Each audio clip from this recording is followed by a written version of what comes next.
Ya, selamat malam bagi Bapak Ibu, teman-teman yang mengikuti PA pada hari ini di tempat di WB maupun yang di Zoom. Shalom. Ya, terima kasih atas kesempatan yang diberikan kepada saya untuk membagikan sedikit dari firman Tuhan yang kita baca, yaitu dari Yesaya 27 ya. Pertama-tama untuk judul perikop, karena saya baca dari TB2, jadi ada perbedaan judul, yaitu di TB2 Israel akan diselamatkan. Jadi ada emphasis atau penekanan di kata akan, menunjukkan kepada sesuatu yang belum terjadi. Nah, kalau berdasarkan penafsiran saya baca, ini menunjukkan kepada dua timeline yang berbeda. Yang pertama adalah masih di perjanjian lama, iman nanti akan dilepaskan Israel dari Babel dan sebagainya. Lalu yang kedua adalah perjanjian baru atau akhir zaman secara literal, yang di mana ayat 1 ini, 27 ayat 1 ini dikutip di Wahyu pasal 13, di mana di situ menggambarkan satu binatang dari laut. Dan yang menarik adalah di ayat kedua, Wahyu 13 ayat 2, yang dipakai dalam bahasa Yunani asli yaitu drakon atau dragon dalam bahasa Inggris. Kita tahu dragon naga ya, naga mungkin lebih familiar dibanding Leviathan atau Leviathan atau Leviathan di bahasa Indonesia. Saya pribadi tahu Leviathan lebih banyak dari buku atau game dari media itu ya, media barat ya, karena Leviathan itu atau Leviathan identik dengan satu binatang laut yang besar luar biasa, yang perkasa gitu ya. Sebenarnya ada juga di mitologi timur, maksudnya kayak di China atau di Jepang, tetapi Leviathan ini menurut saya lebih akrab di telinga karena mungkin lebih mudah ya dibandingkan bahasa Asia Timur ya. Jadi yang pertama itu tadi sudah disampaikan oleh Pak Hendy, betul ya, memang mengalegorikan kepada iblis juga, karena Leviathan itu sejenis serpentin, serpent itu ular. Jadi kita bisa tarik itu di Kejadian 3 ya, di mana iblis mencobai manusia, lalu tadi Wahyu 13 ayat 2. Nah, ayat 1 ini ya tadi sudah cukup jelas ya, baik di TB2 juga kurang lebih sama, bahwa dosa itu ya memang licin disebutkan, tajam besar, dan pedang Tuhan itu tajam besar dan kuat. Jadi eh, ketika kita melihat, mungkin kalau ada yang pernah nonton video atau apa ya, untuk membunuh ular itu tidak mudah gitu ya. Ular itu ya licin ya, sudah disebutkan kayak kayak belut lah, kalau mungkin yang jarang lihat ular, belut lah, nah, seperti itu. Jadi memang dari ayat ini yang saya dapat adalah pedang Tuhan luar biasa. Ya, satu kalimat lah, pedang Tuhan luar biasa. Kuasa Tuhan luar biasa. Iblis yang sesakti apapun tidak sebanding gitu. Jadi harus bersyukur tentunya punya Tuhan yang seperti ini. Lalu ayat kedua disebutkan kebun anggur. Kalau di TB2 disebut kebun anggur, vineyard ya. Kebun anggur itu adalah eh, perumpamaan mengenai kita. Sebenarnya orang Israel ya, tetapi zaman sekarang mungkin menuju pada kita orang percaya, umatnya gitu ya. Bernyanyilah tentang dia. Nah, ayat yang ketiga, empat, lima ini menunjukkan bagaimana Tuhan sang penjaga kebun anggur itu begitu memperhatikan, begitu atentif, begitu luar biasa ya, merawat siang dan malam, disirami, dijaga, ya kan. Nah, yang menarik adalah di ayat 4 menurut saya, karena di dalam TB2 disebutkan sekiranya kutemukan onak dan duri. Jadi ada dua kata frase ya, onak dan duri. Onak itu tulisannya ONAK. Mungkin jarang ya kita pakai dalam bahasa sehari-hari, tetapi di KBBI yang saya tahu, yang versi Kemendikbud, onak itu artinya banyak sekali. Bisa satu, rotan yang berduri, jadi satu tumbuhan tertentu, partikular, ada nama biologisnya. Yang kedua, duri yang bengkok seperti kait, jadi lebih berbahaya dibanding duri biasa. Kalau teman-teman mungkin yang pernah ke susuban atau apa tahu, duri kan biasanya lurus-lurus. Ini durinya tuh kayak kail pancingan, kalau tahu ada hooknya seperti itu ya. Jadi kalau nyangkut sengsara gitu ya. Lalu satu lagi, secara botanikal onak itu adalah cuatan berujung tajam yang berasal dari epidermis atau korteks atau bagian luar dari tumbuhan. Seperti contohnya mawar atau duri tempel istilah mudahnya gitu ya. Jadi menurut saya TB2 spesifik sekali menggambarkan dua hal yang berbeda ini, yaitu onak dan duri.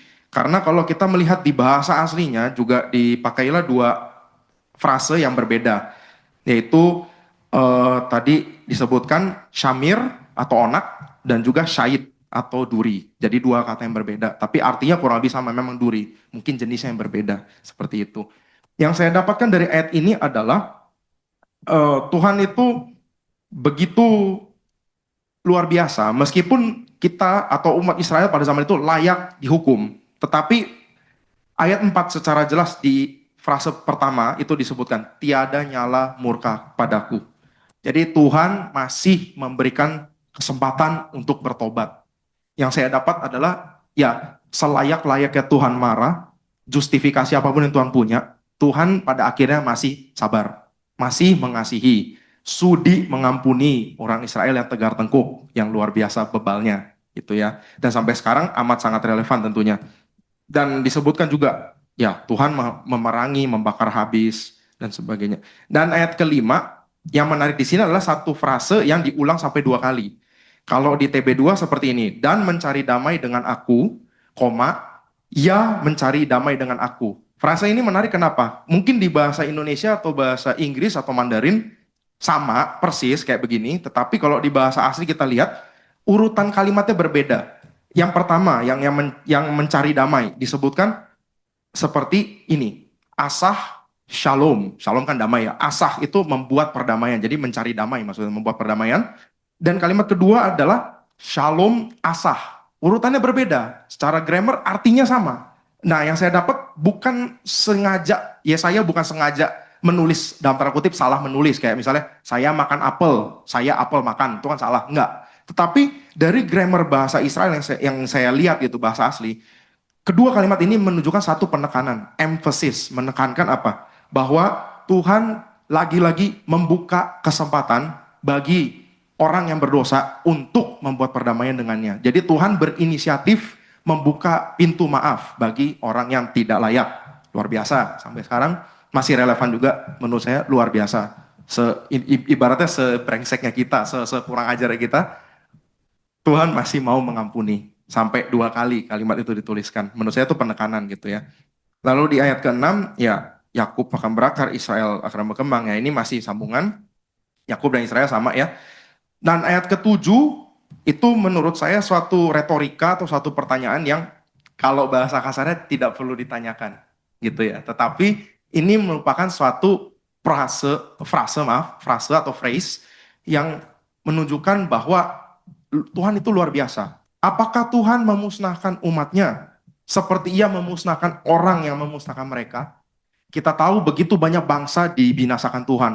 Moab, Edom, Amon, sampai sekarang kan tidak ada ya namanya kan gitu kan. Sudah sisa nama aja, Babylon dan sebagainya. Tetapi Israel dari PL, PB sampai merdeka tahun 1940-an itu masih Tuhan sertai. Ya brengseknya kita tahulah, tegar tengkuknya kembali lagi saya bilang. Luar biasa bebalnya bangsa ini. Tetapi yaitu Tuhan masih berbelas kasihan. Apakah ia membunuh umatnya? Seperti ia membunuh orang yang membunuh mereka. Nah ini saya menariknya ke zaman dulu ya. Kalau kita lihat 10 tulah misalnya kan. Begitu luar biasa. Semua anak sulung Mesir dibunuh. Lalu kita lihat zaman Nuh lebih gila lagi. Satu bumi ditenggelamkan kecuali 8 orang di dalam bahtera dan binatang. Kembali lagi penekanan adalah luar biasa. Maha pengampun Tuhan kita. Itu dari ayat ini. Maha pengasih itu ya. Lalu ayat ke-8, dengan mahal mengusir mereka. Nah, yang saya soroti adalah ia telah menyingkirkan mereka dengan embusan anginnya yang keras di waktu angin timur. Angin timur, frasa angin timur ayat 8 ini, itu menunjukkan penafsiran ya, menunjukkan satu angin lokal yang ada di daerah Levan atau Timur Tengah, Mesir dan sekitarnya, yang di bahasa lokal disebutnya adalah kamsin, pakai K atau C, kamsin. Kamsin itu secara harafiah dalam bahasa Arab artinya sebenarnya 50. Maksudnya apa? Jadi ini adalah satu jenis angin yang kering, panas, angin yang lebih banyak ditemukan di padang gurun.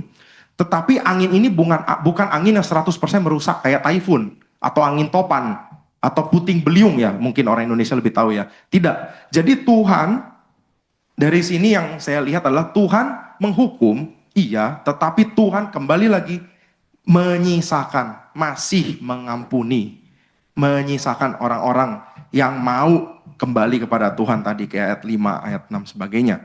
Itu ya angin timur. Atau di bahasa lain bisa disebutkan siroko. Nah ini.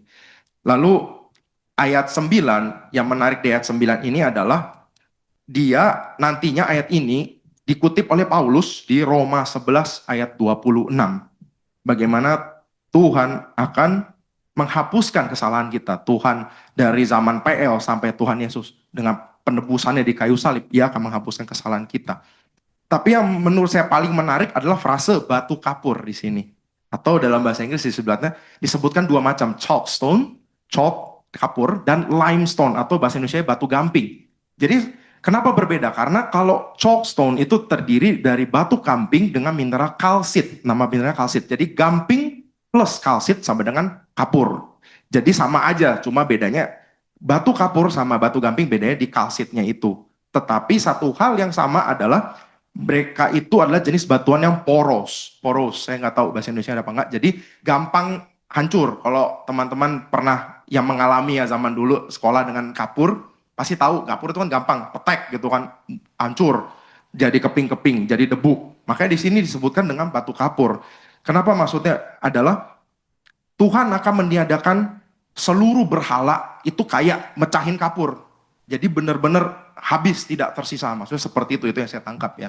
Begitu luar biasa, di dalam bahasa asli disebutnya gir, G-I-R. Dan frase ini atau kata ini hanya muncul di ayat ini saja. Saya lihat tidak ada di ayat lain di Alkitab. Jadi menurut saya menarik batu kapur ini ya gitu ya. Lalu dari sini yang saya dapatkan adalah ya sebagai manusia yang hidup zaman sekarang berhala itu banyak ya. HP, misalnya komputer, game, media sosial, atau hal-hal yang mungkin menurut kita sepele, tetapi itu satu bagian dari rutinitas hidup kita. Yang kayak tadi saya bilang HP, apa itu kan, bayangkan kita hidup di Jakarta tidak ada HP. Rasanya sulit ya kan, mau hubungi orang tua nggak bisa, mau mengabarkan misalnya kayak sekarang kalau banjir nggak bisa pulang. Kalau nggak ada HP gimana kabarnya? Nggak bisa kan. Nah itu, yang saya dapat adalah berhala itu jangan sampai mendominasi hidup saya, jangan sampai mendominasi hidup atau hubungan saya dengan Tuhan. Sulit sekali ketika kalau misalnya kita baca Alkitab pakai HP. Sulit lah, pasti kadang suka terdistract atau suka teralihkan dengan misalnya WhatsApp orang masuk atau pemberitahuan dari Facebook, Instagram, dan lain-lain. Terus kita nggak sengaja nih muncul, ya udah kita pencet karena tergoda seperti itu. Itu sulit buat saya pribadi, itu sulit gitu ya, komputer dan sebagainya. Jadi pesannya adalah ini mengingatkan saya untuk jangan membangun berhala kayak orang Israel yang bangun lembu emas misalnya, atau di sini batu mesbah dibilangnya gitu ya, ya berhala lah itu. Karena Tuhan nggak akan kompromi. Tuhan adalah Allah yang cemburu kan disebutkan di Keluaran 20 kan. Lalu ayat ke-10. Nah, ini yang menarik adalah saya soroti di frase padang gurun. Jadi kota berkubu menjadi sepi, ditinggalkan seperti padang gurun. Sedangkan di bahasa asli sebenarnya dibilangnya adalah wilderness atau belantara. Menurut saya sama, ya maksudnya sama-sama suatu tempat yang dalam tanda kutip tidak terurus, terpencil, terbengkalai. Di bahasa asli dibilangnya midbar, kam midbar, yaitu tadi belantara lebih tepatnya. Tetapi tidak masalah ketika disebutkan padang gurun, karena kita tahu padang gurun juga ya kan nggak ada orang di situ, tidak ada makhluk penetap. Rata-rata orang hidup di padang gurun itu kan kayak orang Israel dulu, nomaden, pindah-pindah, tergantung cuaca, tergantung sumber daya dan sebagainya. Itu ya. Dan ayat ini menurut saya yang menarik adalah kota yang hiruk pikuk, kota yang luar biasa ya, seperti Jakarta lah kalau kalau kita bayangkan di Indonesia Jakarta, tiba-tiba bisa kayak kota mati, kota yang gak ada orang kayak di film-film cowboy misalnya, kalau teman-teman tahu film western atau apa, kota hantu dan sebagainya, itu mengerikan gitu loh. Yang saya dapat adalah sesuatu yang mengerikan, bagaimana Tuhan itu maha bisa, berkuasa, berdaulat gitu ya. Apapun yang Tuhan mau terjadi ya terjadi.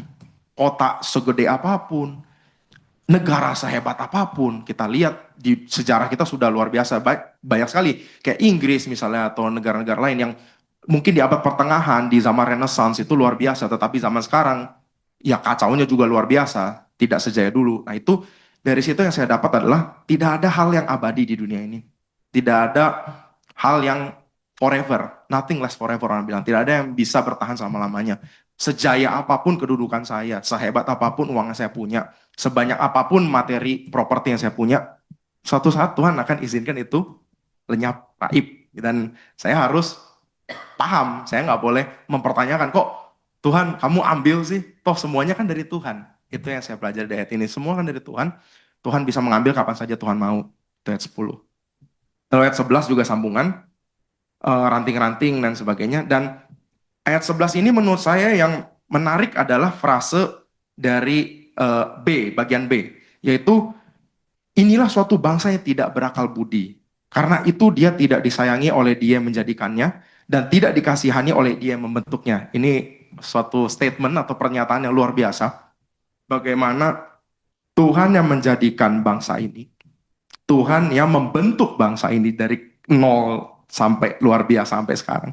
Tetapi ya itu, Tuhan juga yang buang. Tuhan juga yang bisa menelantarkan. Kembali tadi saya tarik ke ayat sebelumnya. Yaitu sehebat apapun saya, selama apapun saya ikut Tuhan, tapi kalau sayanya nggak bener, kalau sayanya ya begitu, kurang ajar dan sebagainya, ya Tuhan bisa ambil semuanya dari saya. Gitu kan. Tuhan akan bilang kayak di Perjanjian Baru, aku tidak mengenal engkau. Campakkanlah gitu kan. Mengerikan menurut saya pribadi, mengerikan. Jadi memang pembelajaran adalah ya harus mawas diri ya, harus introspeksi. Apa yang salah di hadapan Tuhan, cepat-cepatlah bertobat gitu. Jangan tunggu lama-lama, jangan tunggu besok, jangan tunggu lusa dan sebagainya. Gitu ya. Lalu ayat ke-12, nah ini yang menarik menurut saya adalah frase, kalau di bahasa Indonesia kita bilang sungai Efrat sampai Wadi Mesir. Sedangkan di bahasa asli sebenarnya tidak eksplisit disebutkan sungai Efrat. Disebutkannya adalah seperti kayak cabang sungai atau Nahal Misraim atau Nahar Nahal. Maksudnya apa? Jadi ketika kita lihat di peta zaman sekarang, maksudnya di Google Map lah misalnya seperti itu. Ternyata sungai Efrat itu memang adalah cabang dari sungai Nil. Sedangkan sungai Nil kalau di perjanjian lama saya lihat lebih banyak orang bilang cuma nahar, tidak disebutkan nama Nil, cuma kayak sungai. Tapi orang udah pada tahu itu pasti sungai Nil. Karena sungai Nil itulah salah satu sungai yang paling penting di dalam perjanjian lama. Sampai sekarang sebenarnya juga di Afrika sendiri sungai Nil masih dianggap satu sungai yang punya tempat tersendiri lah di mata orang Mesir atau orang lokal. Nah, yang mau saya soroti adalah jarak yang disampaikan di sini. Sungai Efrat sampai Wadi Mesir.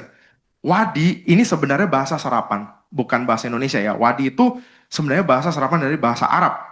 Artinya apa? Wadi itu adalah satu sungai yang hanya ada air kalau hujan. Jadi sungainya ini di padang pasir. Kalau nggak ada air, ya nggak ada sungainya gitu. Ya kayak lobang nganga aja gitu. Tapi kalau ada air hujan, jadilah dia sungai. Itu namanya wadi. Lalu ada penafsiran mengatakan Wadi Mesir ini ada dua tempat yang berbeda. Satu adalah Wadi Gaza, jadi Gaza yang itu ya, yang masuk di berita Gaza. Satu lagi Wadi Al-Arash. Dua-duanya ini kalau ditarik dari Google Map, jarak misalnya orang nyetir atau orang jalan kaki lah gitu ya, itu 1.000 kilometer atau 1 mil. Jauh ya, luar biasa. Kalau jalan itu, tadi saya lihat di Google Map, jalan kaki itu 12 hari. Bayangkan, 12 hari jalan. Zaman itu kan belum ada mobil. 12 hari jalan. Yang mau disampaikan di sini menurut saya adalah Tuhan itu begitu luar biasa dalam mengumpulkan umatnya. Tuhan itu tidak memandang jarak. Tuhan tidak memandang suku. Tuhan tidak memandang kita tinggal di mana. Tuhan tidak memandang negara kita. Tetapi Tuhan mau kita kumpul bersama. Tuhan akan kumpulkan kita. Zaman sekarang kita di dalam iman ya. Mau saya rumah di Jakarta. Mau saya rumah di Bekasi, mau saya rumah di Serpong, Tuhan tetap izinkan kita bergereja bersama misalnya setiap minggu ini, atau kita ikut PA misalnya hari ini. Saya percaya kita semua datang dari tempat-tempat yang berbeda, ada yang dari Kalimantan, ada yang dari Jawa dan sebagainya. Begitu luar biasa menurut saya gitu, dan dikumpulkan satu demi satu disebutkan. Yang saya dapat adalah ya, kembali lagi panggilan Tuhan itu personal, bukan komunal. Dalam arti, meskipun misalnya orang tua saya Kristen, Pak Heri ketua Mika di sana misalnya gitu ya, atau Ibu Iva yang mengikuti lewat Zoom, tapi tidak menjamin karena semuanya kembali lagi hubungan saya pribadi sama Tuhan, ya cuma saya yang tahu, saya yang bertanggung jawab atas diri saya. Nggak mungkin ibaratnya nebeng keselamatan kayak teman-teman kepercayaan tertentu dibilangnya, oh ya kalau satu anak bersih, satu keluarga masuk surga, itu kan kita nggak setuju ya konsep seperti itu. Keselamatan kembali lagi kan pribadi menurut saya gitu kan. Urusan kita dengan Tuhan satu demi satu akan dihakimi nanti pada saat kita mati dan sebagainya. Yang saya dapat kembali lagi introspeksi diri, mawas diri, tapi juga bersyukur. Bersyukur Tuhan membuat saya lahir di keluarga yang Kristen, membuat saya dibaptis, CD dan sebagainya. Itu semua anugerah, bukan hebat saya, bukan hebat orang tua saya, bukan hebat pendeta saya dan sebagainya, tapi murni anugerah Tuhan. Jadi saya tidak boleh sombong juga, gitu ya. Lalu yang terakhir, ya sudah secara jelas ya, sangkakala besar ditiup mereka yang dari tanah Asyur atau Syria di zaman sekarang. Nah, itu kurang lebih ya sudah disampaikan cukup jelas menurut saya. Nah itu, jadi keseluruhan pasal ini menurut saya adalah apex atau puncak dari pasal 24 sampai 27. Kita bersyukur di kitab bahasa Indonesia kita disebutkan, dituliskan pasal 24 sampai 27, lalu nanti ke depannya diteruskan pasal 28 sampai 35 itu ada tulisannya. Karena berdasarkan bahasa yang saya baca, kayak misalnya Mandarin atau bahasa lain, tidak semua Alkitab itu menuliskan secara eksplisit loh. Pasal ini ke pasal itu berbicara tentang apa. Jadi bersyukur juga atas penerjemahan Alkitab dari LAI ya, yang begitu luar biasa menurut saya, memampukan saya melihat konteks, melihat pembagian pasal di Yesaya yang nantinya ada 66 gitu kan. Itu juga tidak mudah gitu ya. Nah itu kembali lagi saya bersyukur, itulah anugerah dari Tuhan. Dan ya saya sebagai orang percaya cuma bisa membaca sebagian atau mengerti sebagian dari apa yang saya pahami. Untuk sharing dari saya, itu saja. Jadi kembali saya tekankan untuk pasal ini yang saya pelajari adalah mawas diri, bersyukur karena Tuhan masih rela mengampuni, membuka pintu maafnya bagi saya sampai detik ini. Bersyukur karena Tuhan menyelamatkan, memanggil tadi secara individu satu persatu. Lalu belajar untuk percaya, tidak meragukan Tuhan. Tadi ya, apakah Tuhan mengusang umatnya gitu. Jangan meragukan Tuhan. Lalu terakhir saya juga harus mawas diri, introspeksi bahwa tidak ada yang abadi. Semua hal yang saya punya di dunia ini, nyawa saya termasuknya, itu akan hilang kalau Tuhan izinkan. Dan saya sebagai manusia harus ikut, harus legowo, harus rela. Apapun yang Tuhan rencanakan dalam hidup saya. Gitu. Terima kasih. Thank you, George. Sungguh luar biasa pemahamannya dan juga penjabarannya. Memang kita tahu bahwa kitab Yesaya ini banyak kalimat-kalimat yang ilustratif ya. Sehingga kalau saya tarik kesimpulan dari apa yang dijabarkan oleh George, tentunya saya melihat dari ada 4 bagian pokok dari satu perikop itu, dari pasal 27 itu. Dan tentunya nanti teman-teman juga akan bisa mengkerucutkan lagi dari apa yang saya lihat dan juga sharing dari George tadi. Jadi kita lihat bahwa ayat-ayat yang dibedah tadi adalah ya penafsiran penggambaran si jahat yang diwakili oleh Lewiatan tadi, binatang yang jahat itu. Jadi bagaimana menguasai si jahat itu seperti apa gitu loh. Ya, memang kalau Tuhan udah ikut campur tentu pasti bisa dikuasai. Dan juga pemeliharaan Tuhan kepada bangsa Israel yang digambarkan atau dilambangkan sebagai kebun anggur ya. Dan yang ketiga adalah penafsiran gambaran mengenai pemusnahan kepada yang si jahat tadi.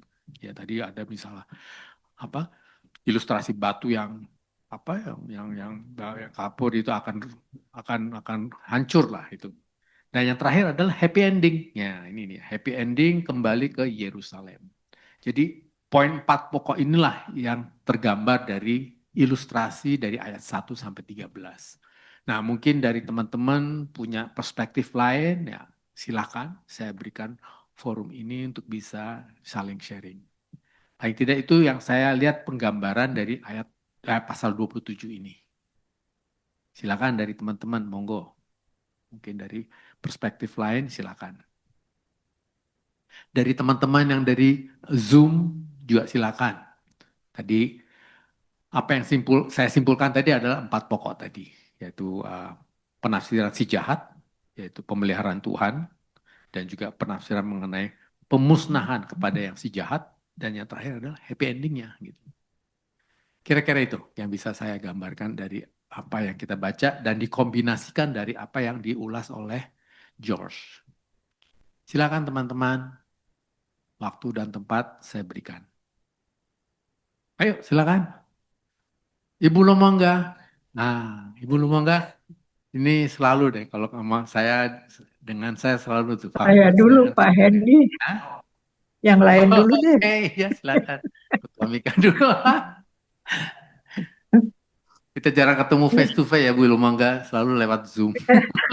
Soalnya ini pasal memang pendek. Penjelasan Pak George tadi ayat demi ayat itu jelas. Tapi kalau digabung semuanya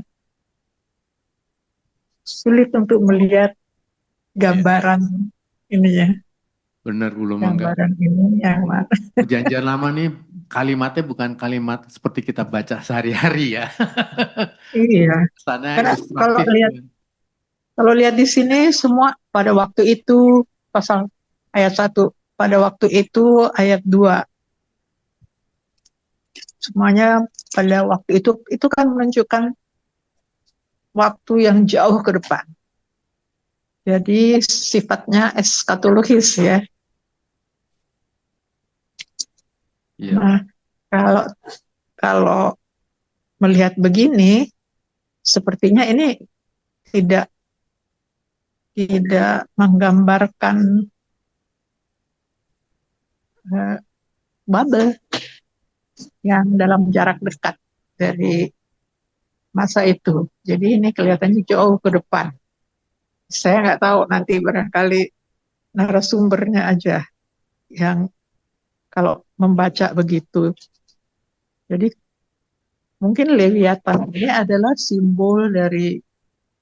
simbol iblis ya, dikalahkan pedang Tuhan mana nih? Dengan pedangnya yang tajam, pedang Allah. Ini kan suka ada tuh di mana gambaran mengenai pedang selalu dihubungkan dengan Yesus, pedang Yesus.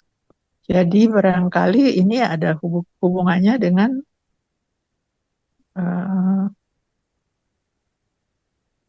kemenangan di atas kayu salib. Jadi Leviathan ini hancurnya oleh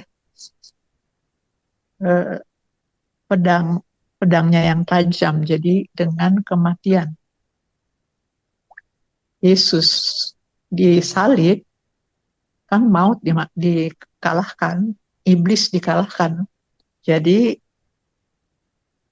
kemudian akan di ayat terakhir dikatakan pada waktu itu bangsa-bangsa akan berkumpul di Sion.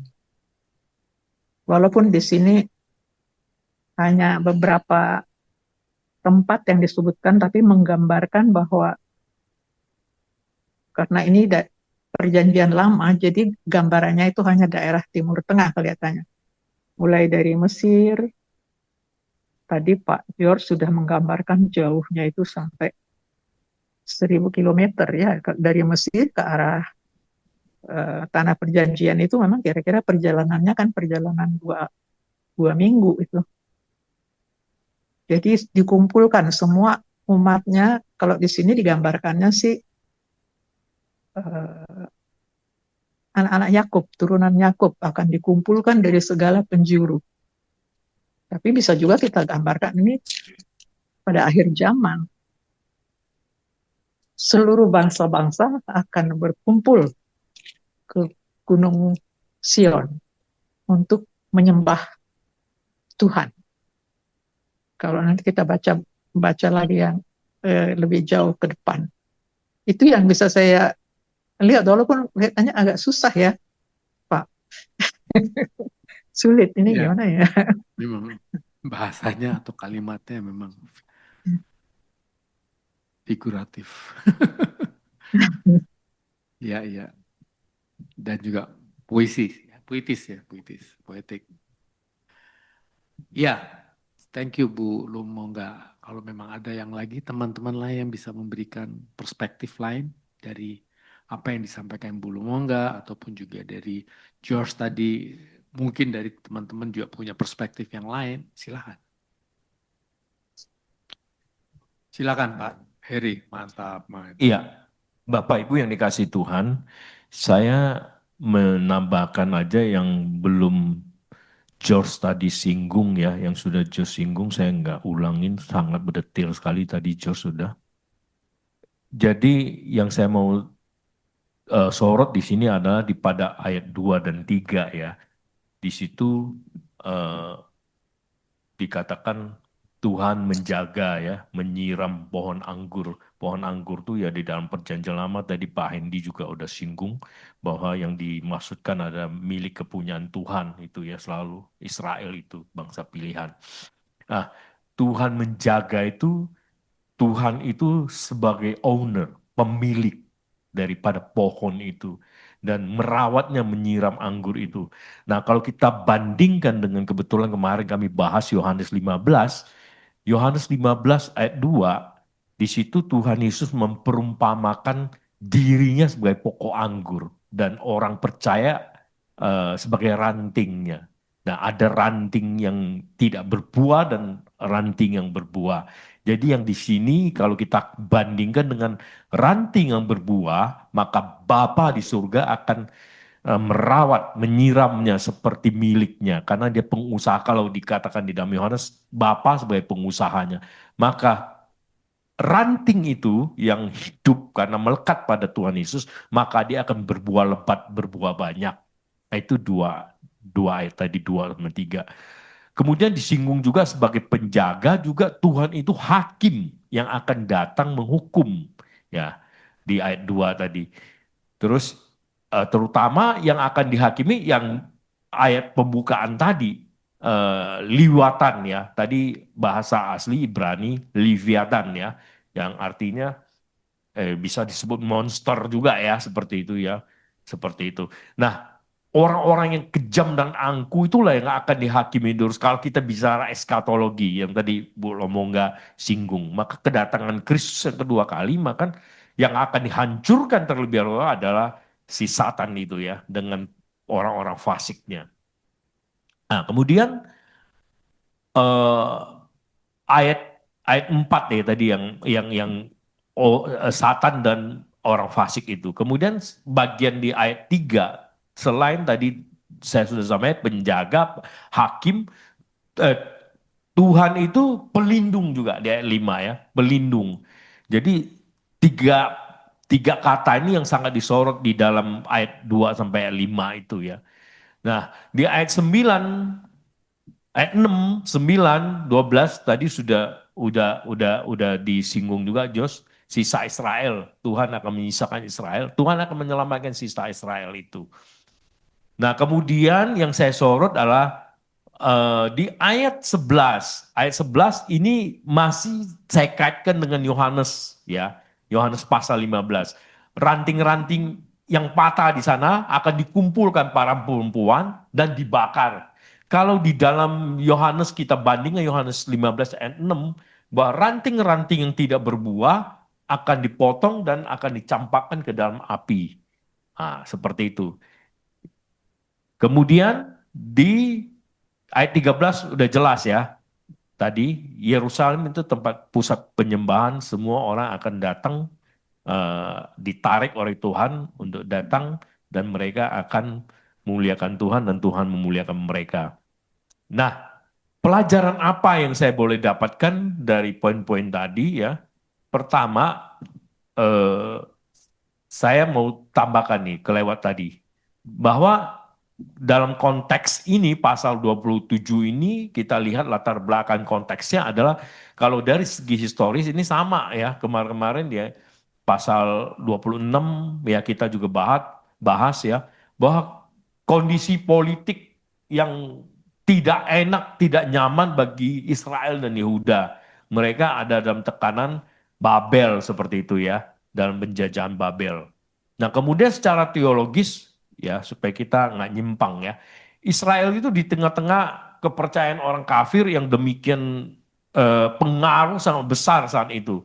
Ada tadi sudah disinggung, akan Tuhan hancurkan seperti di tangan Tuhan itu berhala itu seperti kapur, tidak ada kekuatan apa-apa. Nah, itulah kondisi terseretnya bangsa umat Israel saat itu, ketidaksetiaan kepada Tuhan, ya, seperti itu. Jadi itulah latar belakang secara teologisnya, ya. Maka Tuhan merindukan, sebenarnya Tuhan sangat mengasihi. Kasih setia Tuhan itu dikatakan, dicerminkan, kasih setia Tuhan itu begitu besar kepada umatnya. Tuhan mau memulihkan bangsa itu, Tuhan mau panggil mereka kembali untuk bertobatlah, seperti itu tadi udah juga singgung. Dan yang ketiga, secara literatur, nah kita harus pahami bahwa kitab ini disebut pasal 27 ini buku atau kitab penghiburan, ya. ada harapan pemulihan atas umat Israel. Tuhan itu sebagai puncak dari pasal 24 sampai 27 tadi ya sudah disampaikan. Nah, gaya penulisan tadi kita sudah tahu ya. Gaya penulisan sangat puitis dan simbolik, banyak simbol-simbol ya di pasal ini yang menggambarkan sebenarnya Tuhan merindukan sebuah hubungan relasi yang dekat Tuhan sama umatnya seperti itu. Dan yang boleh kita pelajari yang saya dapatkan khususnya buat saya pribadi, selain tadi sudah saya singgung, Tuhan sebagai hakim, penjaga, pelindung, Tuhan berdaulat atas kehidupan umatnya maupun musuh-musuhnya. Absolut bangsa-bangsa yang dikatakan kuat secara militer saat itu ya. Tuhan berdaulat atas hidup mati mereka. Ya, seperti itu. Nah, yang terakhir yang saya mau sampaikan, buah yang banyak dan buah yang lebat. Buah itu kalau dikaitkan dengan perjanjian baru, Tuhan tekankan, Rasul Paulus juga tekan bahwa buah itu adalah karunia dari roh sendiri. Yang akan memberikan karunia-karunia roh, kalau Paulus bilang di dalam Galatia 22 sampai 23 ya kita tahu ya, kasih, sukacita, damai sejahtera dan lain sebagainya. Rasul Paulus juga menyinggung di dalam Efesus 5 ayat 9 bahwa orang yang di dalam Tuhan, yang dirawat Tuhan itu nggak mungkin ada keluar kejahatan. Yang adalah pengenalan akan kebaikan, kesetiaan, dan eh, apa ke kebaikan, keadilan, dan kebenaran. Itu harusnya yang keluar senantiasa. Jadi orang yang di dalam Tuhan itu nggak boleh ada lagi tabiat-tabiat lama di dalam tindakan kejahatan seperti itu. Nah, sebagai aplikasi dan refleksi pribadi saya dari pelajaran itu adalah satu, pertama, orang percaya macam apa saya ini, ya. Kalau dikaitkan dengan Yohanes 15 tadi, apakah saya orang percaya yang berbuah banyak, yang dirawat Tuhan, yang dikasihi Tuhan, atau saya orang percaya yang memang pantas digunting, tidak berbuah dan dicampakkan ke dalam api.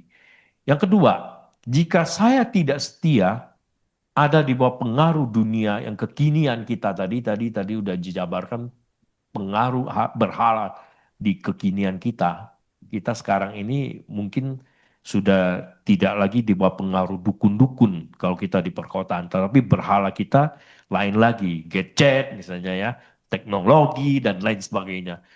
Atau hobi, kecintaan kita, hobi itu sampai lupa kita akan Tuhan. Bangun tidur udah hobi kita urus. Bangun tidur kita sudah lihat HP duluan, bukan datang kepada Tuhan. Nah, kalau demikian pengaruh kuatnya, maka saya harus bertobat segera. Ya, berbalik kepada Tuhan.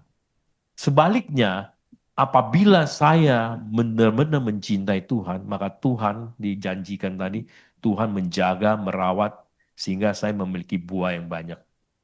Dan boleh mendapatkan kasih Tuhan, bukan hanya buat saya, tetapi membangun saudara-saudara seiman dan memberkati orang lain. Nah, yang ketiga, saya belajar bahwa orang percaya yang berbuah tidak perlu takut ya dengan musuh-musuh kita seperti tadi. Di tangan Tuhan, musuh-musuh itu seperti kapur ya. Dikatakan Tuhan hakim, Tuhan penjaga, Tuhan pelindung. Jadi bersukacitalah sebab Tuhan penjaga dan pelindung kita. Sama seperti di dalam Yohanes, di dalam Mazmur juga kalau kita baca Mazmur 121 ayat 8, Mazmur 94 ayat 22. Tuhan adalah perlindungan kita, Tuhan adalah penjaga kita. Keluar masuk malam siang Tuhan menjaga kita.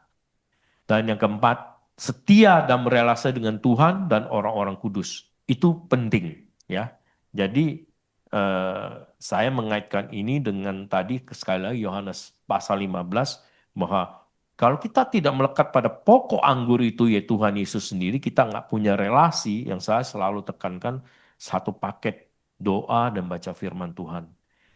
Jangan lepaskan cuma doa, jangan cuma baca firman Tuhan. Karena apa? Ketika kita berdoa, kita berharap Tuhan menyandingkan telinga, Tuhan membuka telinga. Tapi kapan kita juga membuka telinga untuk Tuhan? Ketika kita membaca firman Tuhan. Jadi itu paket yang harus kita terus bangun menjadi relasi kita. Kalau kita tidak melekat pada Tuhan, Tuhan Yesus bilang, aku di dalam kamu, kamu di dalam aku, maka kamu mati, kamu tidak hidup. Kalau mati, ranting itu tidak akan menghasilkan buah. Lah, itulah kira-kira yang saya boleh dapatkan, Bapak Ibu, teman-teman. Terima kasih. Makasih Pak Heri. Ya, ini menjadi memperkaya kita punya asanah pemikiran ya. Tadi sudah dibedah dari sisi Yesaya, tapi ada benang merah yang saya simpulkan dari apa yang dijabarkan oleh Pak Heri, terkoneksi dengan kitab Yohanes tadi, bahwa Tuhan Yesus itu dikatakan sebagai pokok anggur. Ya memang konsistensi firman Tuhan itu, kalau kita lihat dari perjanjian lama sampai perjanjian baru tuh sama. Artinya kita ini diajarkan mengenai tahu arti keselamatan dan juga tahu arti penghakiman. Jadi itu dua hal yang perlu kita tahu bahwa itu nggak bisa dilepaskan satu sama lain. Dan juga disindir mengenai bahwa bangsa yang tidak berakal budi. Bayangin, bangsa Israel aja dianggap tidak berakal budi. Apakah itu kalau kita korelasi dengan kita sendiri yang ngaku Kristen atau sebagai pengaku Kristen, mengaku kita orang Kristen, apakah kita juga berakal budi? Yaitu tadi Pak Heri sudah singgung bahwa nilai-nilai kejahatan dulu sudah berbeda dengan nilai-nilai kejahatan sekarang. Jadi metode kejahatan sekarang yang cenderung untuk jauh dari Tuhan itu tadi ada versi gadget, pemahaman LGBT, banyak macam. Ya mungkin LGBT juga dari dulu sudah ada, dalam Imamat 18 juga ada disinggung ya. Tapi paling tidak kejatuhan dosa manusia itu dari zaman dahulu, ya semenjak Kejadian pasal 3 lah yang waktu kita bicara mengenai itu.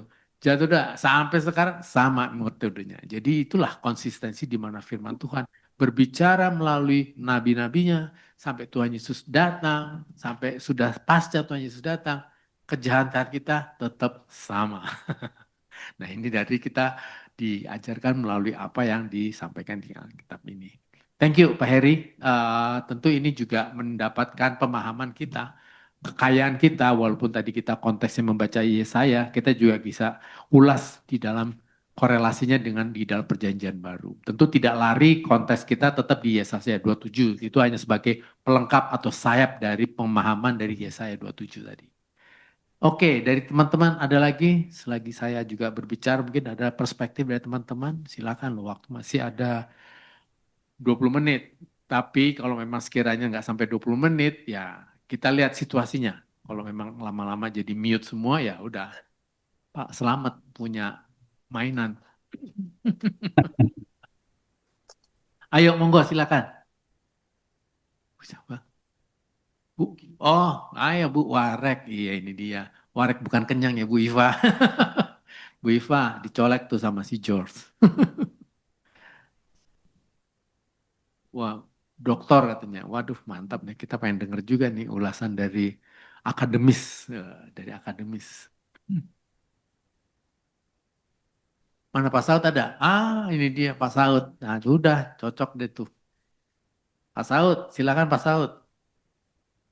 Atau teman-teman, Bu Iva, Bu Marley. Oh ya, Pamela.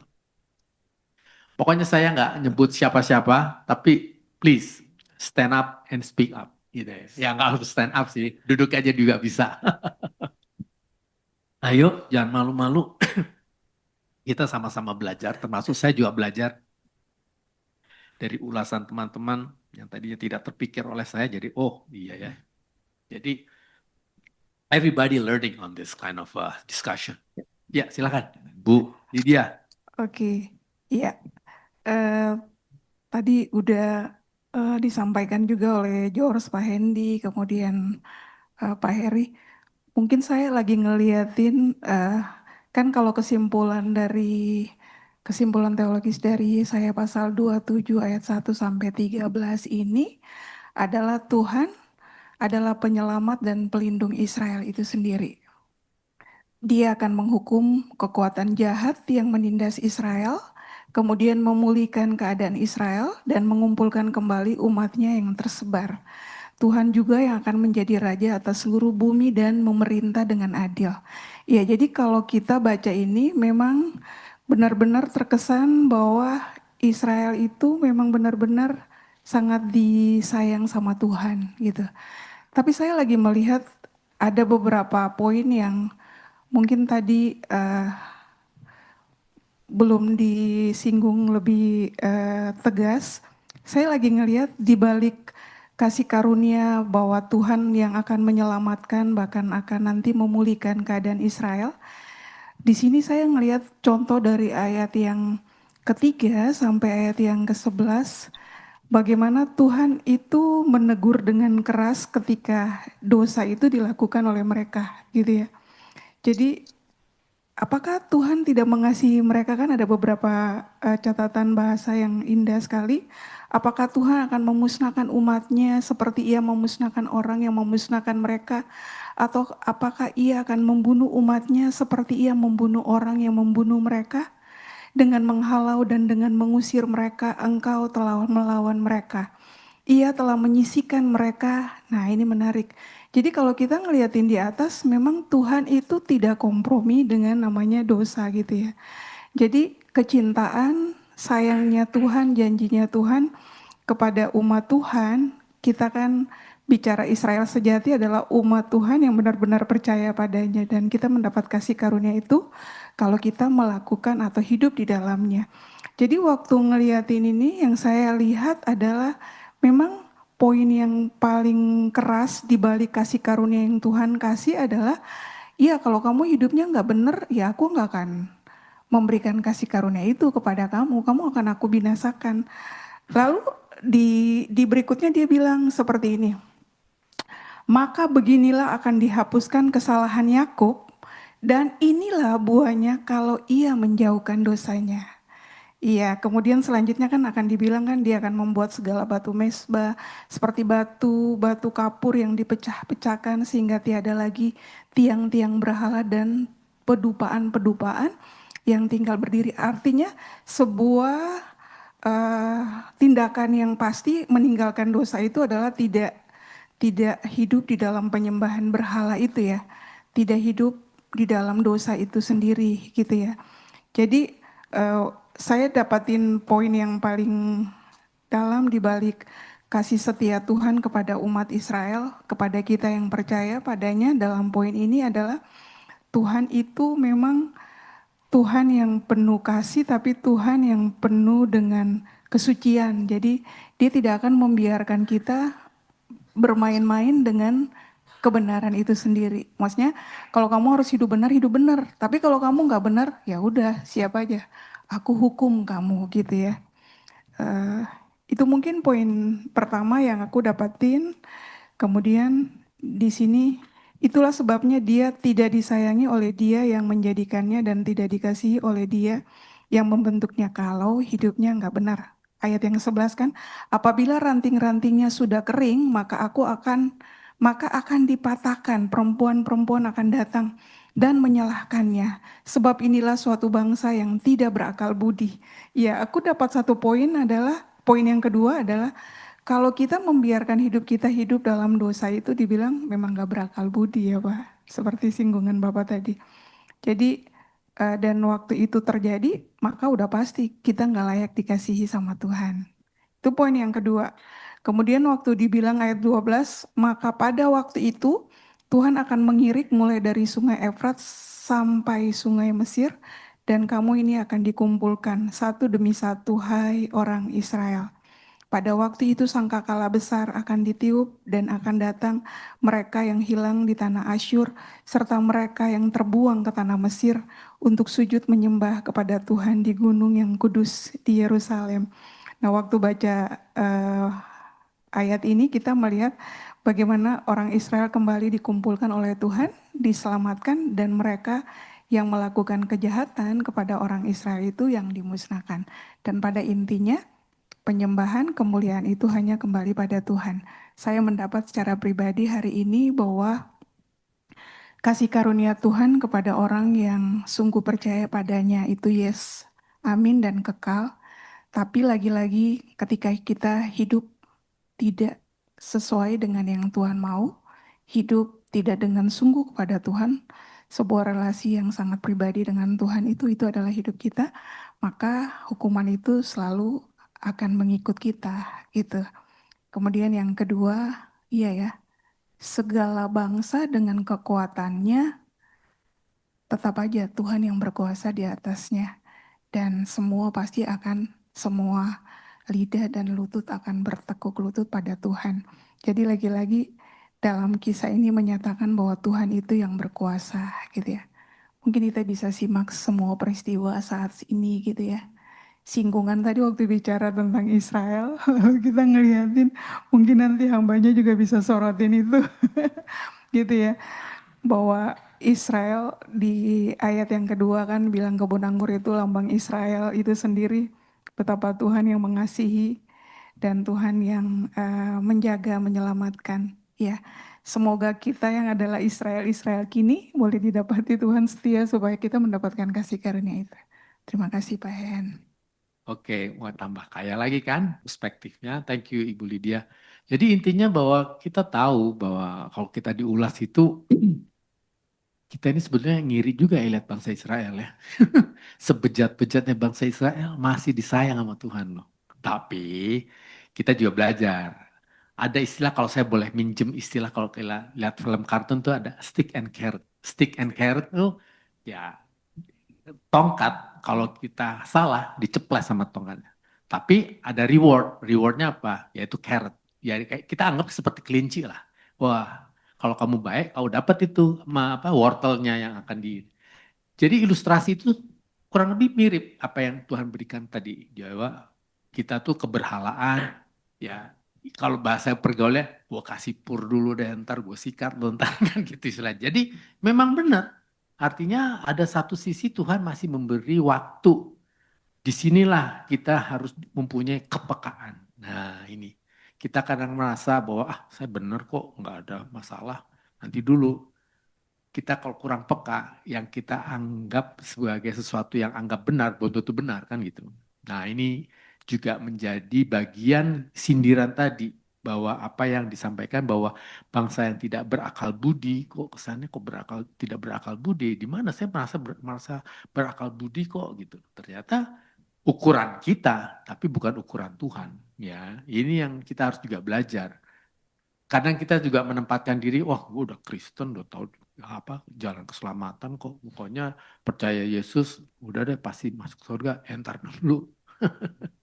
Ini ada terms and condition apa syarat-syarat ketentuan dan berlaku. Nah, ini yang nggak dibaca.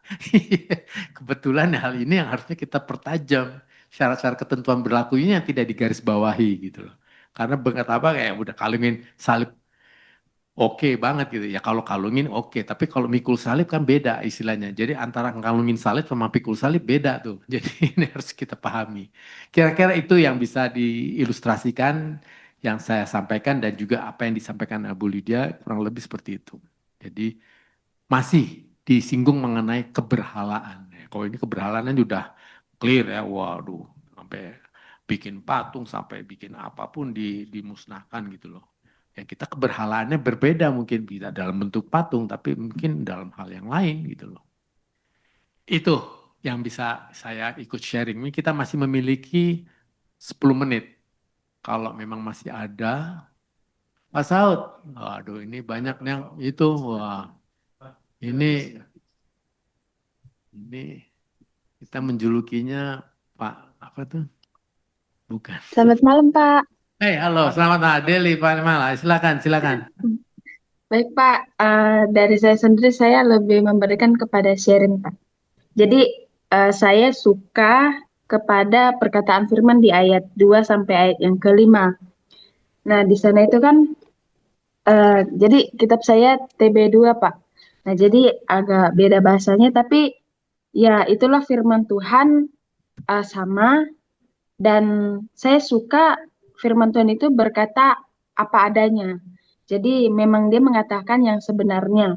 Kalau di ayat yang kedua sampai ayat yang kelima itu kan itu gambaran tentang bagaimana kalau orang benar itu hidup atau orang Israel itu hidup ketika mereka itu dalam pemeliharaan Tuhan. Jadi di ayat yang ketiga itu kan dikatakan, aku Tuhan penjaganya, setiap saat aku menyiraminya.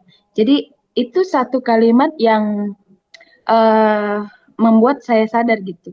Dalam setiap keadaan bangsa Israel ataupun orang percaya saat ini itu selalu ada di dalam pemeliharaan Tuhan.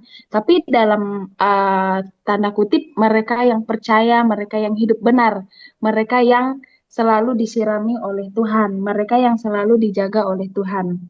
Nah, lalu kalimat selanjutnya mengatakan supaya tidak ada yang mengganggunya, siang malam aku menjaganya. Nah, jadi eh, itu ya kehidupan orang benar itu selalu dipelihara di dalam tangan Tuhan. Tidak ya ada masalah, tapi bagaimana di dalam masalah itu Tuhan tetap menyertai orang yang percaya. Nah, lalu di ayatnya yang keempat, nah di sini Tuhan bilang, sekiranya kutemukan onak dan duri padanya, aku segera memerangi mereka, aku membakar habis mereka. Jadi Tuhan itu mau bilang kalau kamu hidup benar, aku sayang, aku pelihara, aku jaga. Tapi kalau kamu hidup di dalam kesalahan, di dalam dosa, tidak ada apa ya, di sana tidak ada hal yang Tuhan bisa eh, maklumkan bagi orang yang hidup di dalam kesalahan gitu. Tuhan bilang kalau kamu salah, aku hukum. Kalau kamu salah, ya aku kasih tahu. Nah, jadi di ayat yang kelima, kecuali kalau mereka mencari perlindungan kepadaku dan mencari damai dengan aku, ya mencari damai dengan aku. Jadi kalau orang benar hidup dalam kesalahan, tapi di dalam kesalahan dia meminta ampun kepada Tuhan, Tuhan berikan pengampunan itu. Kalau saya lihat seperti hal perkataan ini seperti bisa disepelekan gitu. Waktu kita bersalah, kita Tuhan ampuni, tapi nyatanya tidak. Tuhan memberikan satu pernyataan kalau kamu salah, aku hukum, tapi kalau kamu meminta ampun, aku berikan belas kasihan itu. Jadi ini memberikan satu eh, kesimpulan gitu, memberikan satu hal yang eh, bisa saya pelajari gitu. Waktu hidup di dalam kebenaran, Tuhan akan memberikan kasih-kasihnya yang melimpah kepada kita. Tapi waktu kita hidup di dalam kesalahan, di dalam dosa, Tuhan tidak akan segan-segan menghukum kita. Jadi Tuhan itu memberikan ketegasannya, tapi juga Dia memberikan kasih setianya kepada manusia yang hidup benar. Itu Pak dari saya. Terima kasih. Oke, thank you Deli. Ya ini juga mendapatkan satu pemahaman dan pengembangan dari apa yang disampaikan. Jadi kalau saya mengutip dari apa yang Deli sampaikan itu seperti kalau mengutip dalam bahasa Inggris istilah every choice has the consequences. Artinya setiap pilihan ada konsekuensinya. Jadi ya itu tadi Deli sudah memberikan gambaran ya kalau kita pilihannya jahat ya konsekuensinya tahu sendiri. Kalau baik ya tahu sendiri konsekuensinya ya itu bersebab akibat lah tentunya. Thank you banget Deli. Masih ada 5 menit lagi. Nah ini mungkin Pak Saud Melkisedek bisa menyampaikan sesuatu. Ini kan luar biasa nih. Pak Saud ini the legend.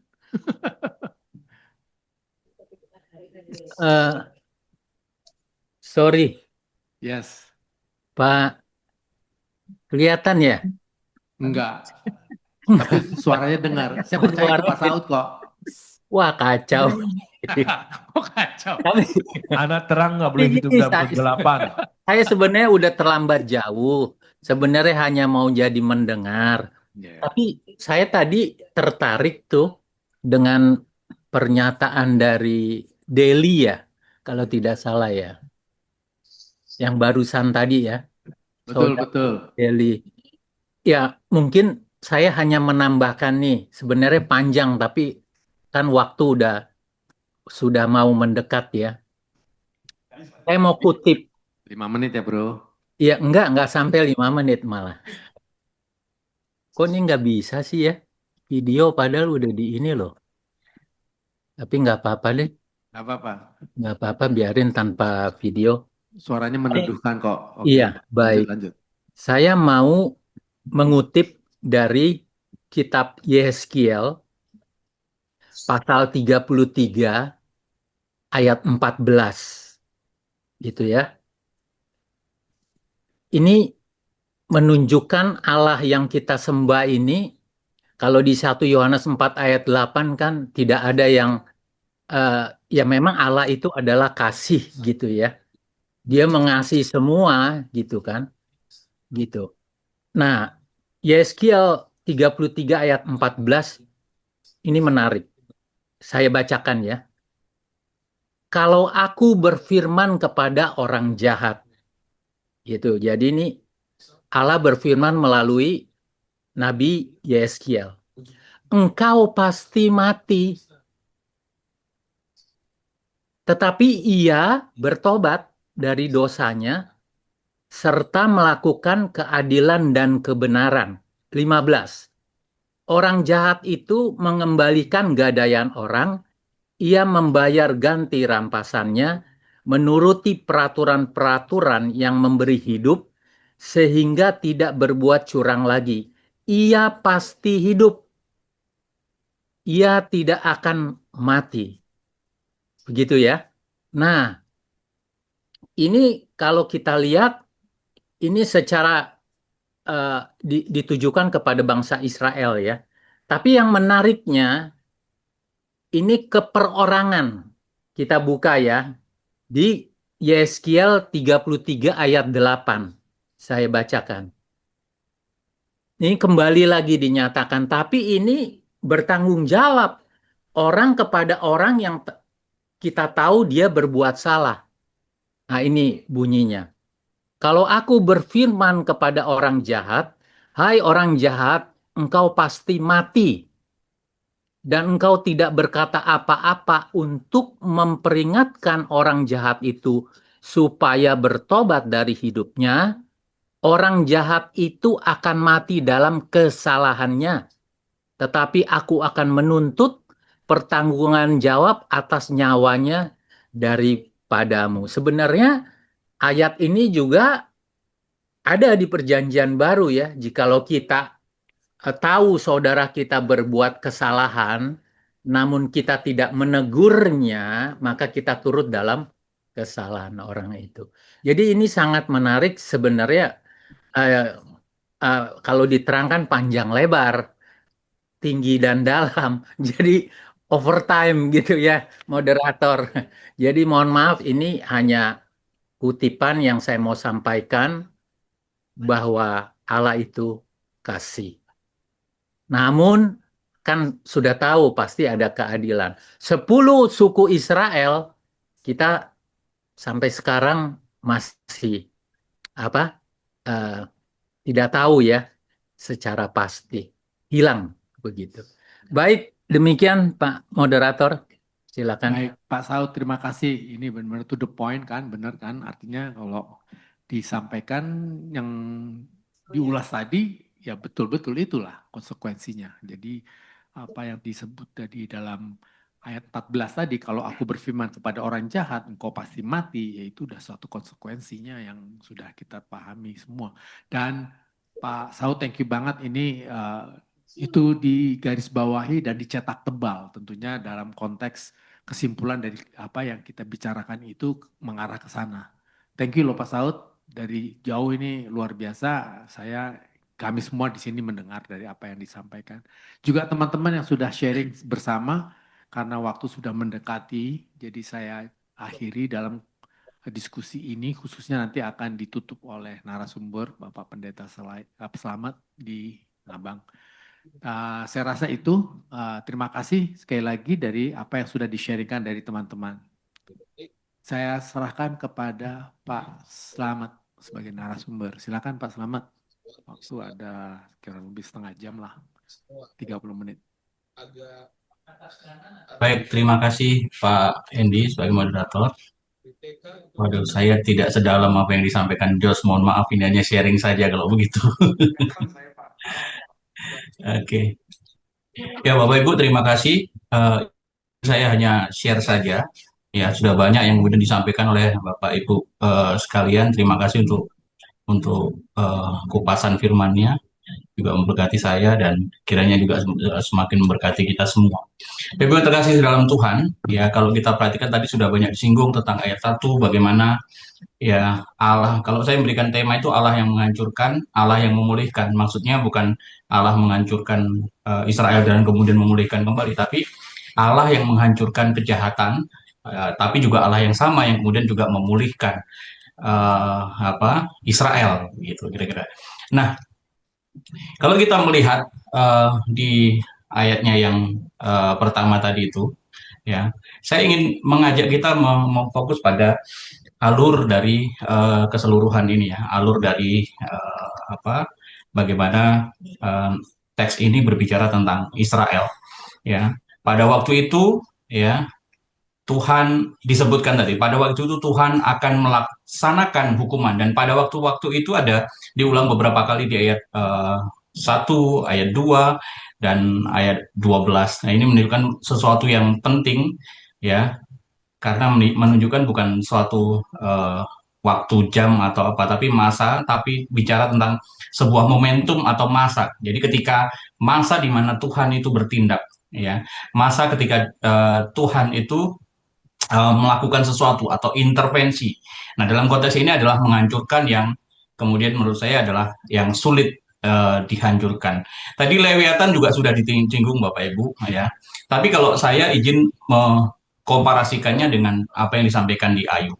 Di Ayub itu Lewiatan itu digambarkan sebagai makhluk yang tidak bisa mudah ditangkap manusia, tidak bisa kemudian dilukai manusia, tidak bisa ditembus tombak dan seterusnya, tidak bisa dikalahkan, ya, mengeluarkan api dari mulutnya. Jadi kira-kira ini bagian dari bentuk binatang yang sepertinya tidak terkalahkan, ya, sepertinya tidak terkalahkan, ya. Tapi kalau kemudian kita melihat apa sih Lewiatan sebenarnya? Apakah yang dimaksudkan Lewiatan adalah betul-betul binatang seperti itu? Tapi kalau kemudian saya membaca dari beberapa bagian, ya, fokusnya itu bukan kepada makhluknya itu, tapi simbol di balik itu, ya. Simbol di balik itu adalah bicara tentang kuasa si jahat dan fokusnya lagi-lagi bukan soal kuasa si jahat yang tidak terkalahkan tadi itu. Ya. Nah, kuasa si jahat ini pun ditafsirkan macam-macam, ya. Ada yang kemudian itu memang bicara tentang kejahatan yang sulit dikalahkan, lalu kemudian bicara tentang kekacauan, bicara tentang penguasa dunia yang merujuk kepada Asyur dan Babel, ya. Seperti kita tahu, Nabi Yesaya menulis Yesaya ini di bawah Israel sedang berada di bawah ancaman kerajaan besar, ya. Ada Asyur, ada Babel, ya. Dan kedua kerajaan ini kemudian menaklukkan bangsa-bangsa, menghancurkan kota, termasuk mengancam Israel, ya, dan menghancurkan Israel. Dan dengan demikian membuang juga Israel itu ke pembuangan. Nah, Bapak Ibu yang terkasih dalam Tuhan, ya, bagi Israel kekuatan seperti ini sepertinya tidak terkalahkan. Kekuatan seperti ini sepertinya akan sulit dihancurkan, mengingat kekuatan politik Israel seperti apa waktu itu, ya. Nah, karena itu ketika ada kemudian pesan disampaikan seperti ini bahwa Tuhan akan mengalahkan, ya, Lewiatan itu akan dikalahkan. Ini adalah berita tentang pengharapan, ya. Berita tentang pengharapan, ya. Pada akhirnya kejahatan yang sepertinya tidak terkalahkan oleh manusia tadi itu akan dihancurkan oleh Allah, ya. Jadi pesannya adalah pesan pengharapan. Jadi fokusnya bukan fokus soal kemudian Lewiatan ini seperti apa, nanti jadi apa dan seterusnya. Tapi jelas Lewiatan itu bicara tentang kejahatan, konteksnya waktu itu bicara tentang kekuasaan politik yang mengancam, tapi lebih dari itu bukan soal Lewiatannya, tapi bagaimana kekuatan yang dahsyat itu dihancurkan oleh Tuhan. Ya, kuasa jahat yang mungkin terlalu besar bagi manusia itu kemudian dihancurkan oleh Tuhan dan Tuhan menghukum, Tuhan menghancurkan, Tuhan membunuhnya, ya. Nah, jadi menurut saya diskusinya itu bukan soal Lewiatan itu bentuknya seperti apa, apakah meluncur, apakah melingkar, apakah dalam laut, tapi jelas itu sebuah, ya, representasi kejahatan yang tidak terkalahkan. Tapi pada akhirnya Tuhan menyatakan ini akan dibunuh, ini akan dikalahkan. Ya, jadi Tuhan yang menghancurkan, Tuhan yang mengalahkan. Ya, karena itu orang percaya ya bisa kita tarik misalnya di dalam konteks Islam. Orang percaya tidak kemudian perlu terlalu takut pada kuasa dunia yang seolah-olah bangsa yang super power dan seterusnya, atau seseorang dengan kekuasaan yang super power tidak mungkin bisa ditumbangkan, tidak mungkin tidak mungkin bisa dikalahkan. Jangan lupa di atas langit selalu ada langit. Ya. Di atas semua kuasa di dunia masih ada kekuasaan Tuhan yang luar biasa yang bisa mengalahkan, menghancurkan kekuasaan manusia. Ya, karena itu ya ini semakin menguatkan dan meneguhkan kita. Apa sih yang kita takutkan di dunia? Kalau kemudian ada Allah yang menjamin ya bahwa Dia akan menghancurkan, mengalahkan ya apa namanya kejahatan yang besar itu. Dalam diskusi teologi biasanya begini. Apakah dunia itu semakin lama semakin mundur atau semakin maju? Banyak orang bilang semakin mundur. Lihat kejahatan di mana dan seterusnya, ya kan? Nah, itu kan kalau kemudian Tuhan itu benar ada, kenapa ada kejahatan yang kemudian terus semakin lama makin jahat, semakin jahat? Tapi hari ini kita diberikan petunjuk bahwa keberadaan kejahatan itu bukan karena Tuhan tidak ada, tapi Tuhan itu membiarkan itu terjadi dan pada akhirnya Tuhan akan mengalahkan nanti.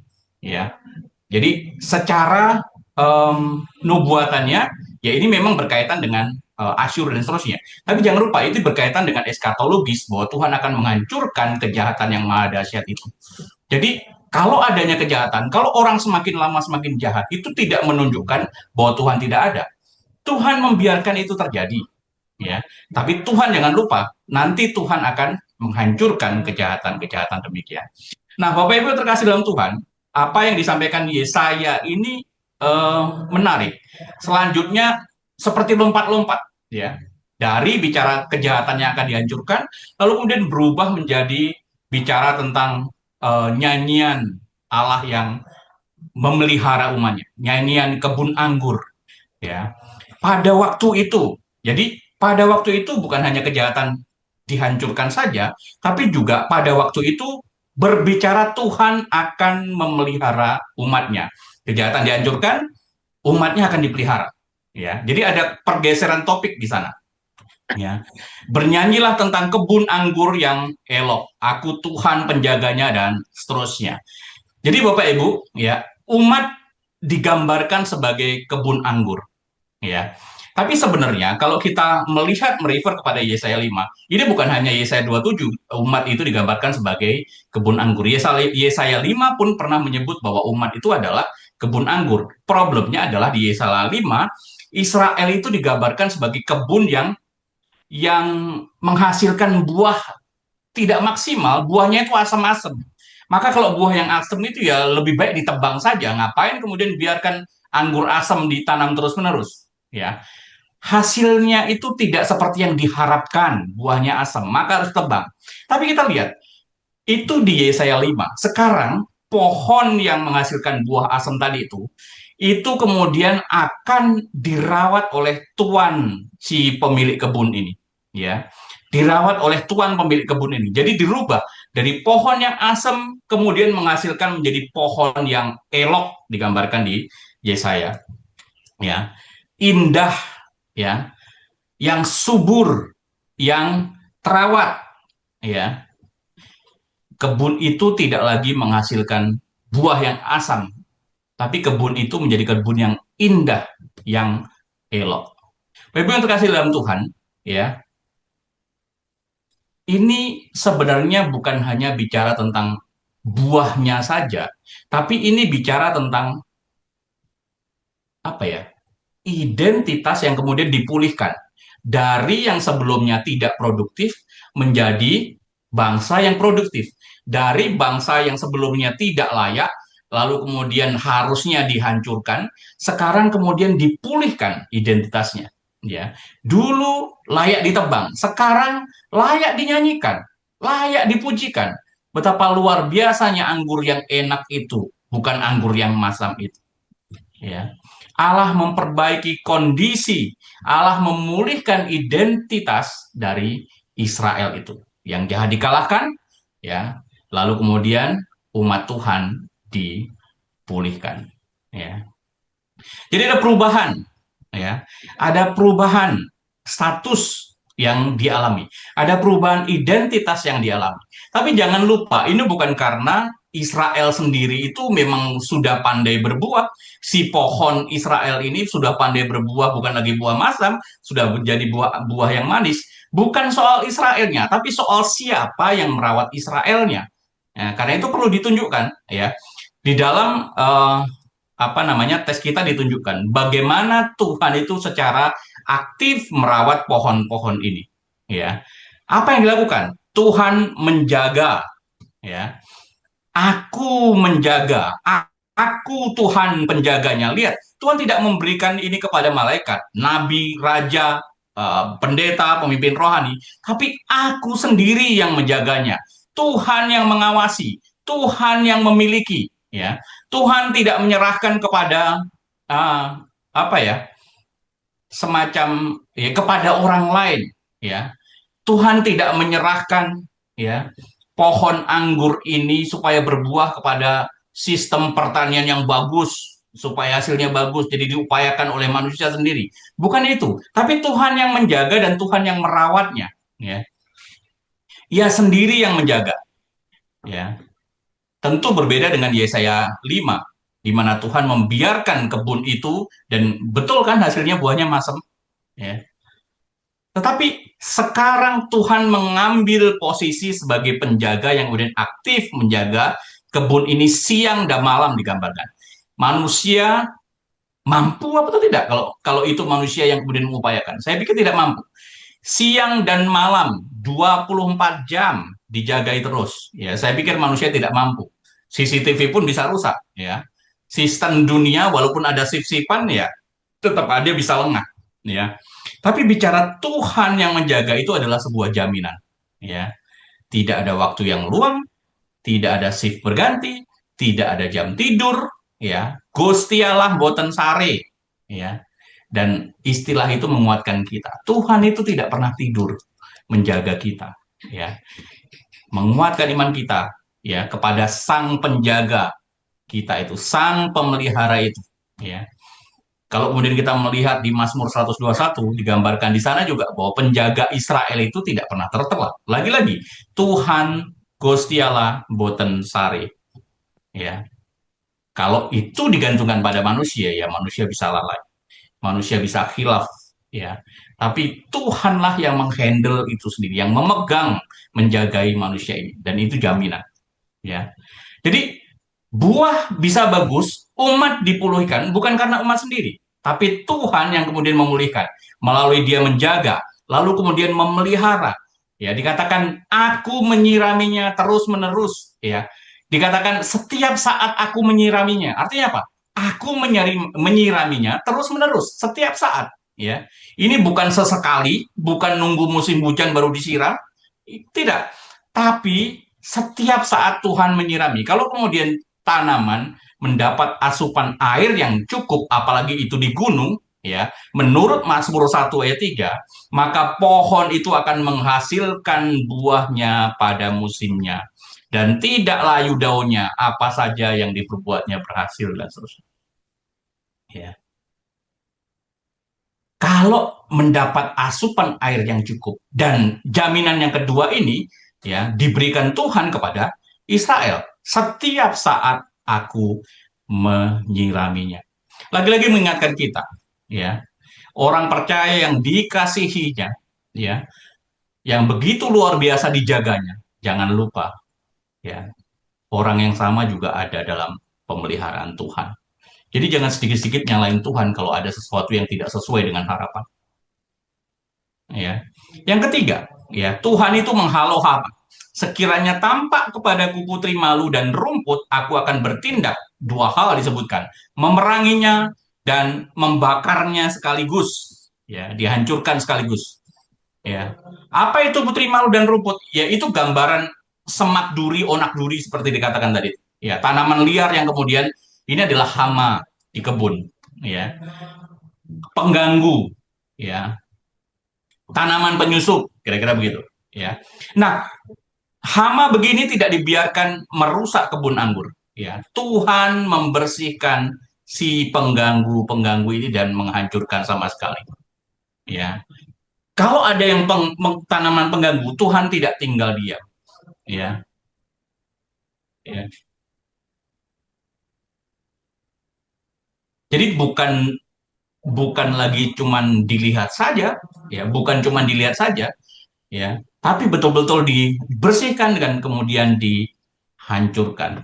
Tetapi kalau kita lihat baca di ayat kelima, ya, sebenarnya menarik. Kecuali kalau mereka mencari perlindungan kepadaku, ya. Jadi kalimat ini mengejutkan. Bahkan Hama pun Tuhan masih menawarkan perdamaian dalam tanda petik kalau dia mau bertobat. Tapi nyatanya kan orang memerangi Israel, ya, memusuhi Israel, mengganggu Israel kan tetap saja, ya, tidak ada pertobatan. Dan itu melegitimasi Tuhan untuk menghukum mereka. Ya. Nah, Bapak Ibu yang terkasih dalam Tuhan,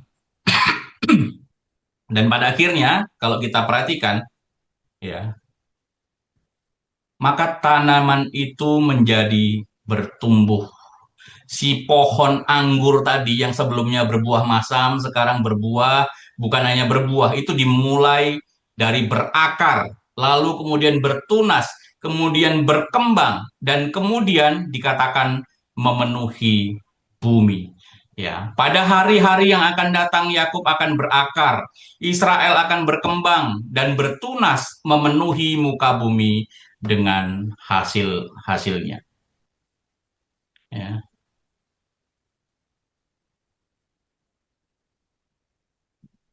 Ini bukan sekedar menunjukkan kehidupan kembali dari si pohon tadi itu, tapi menunjukkan bahwa, ya, kemarin di ibu-ibu saya menyampaikan ketika ada akar, kemudian akar ini kuat, ya, dia akan terus menjangkau kemana air berada, kemana asupan makanan berada, dan dengan demikian dia akan mendapat asupan makanan yang cukup, yang membuat dia menjadi stabil, menjadi kuat.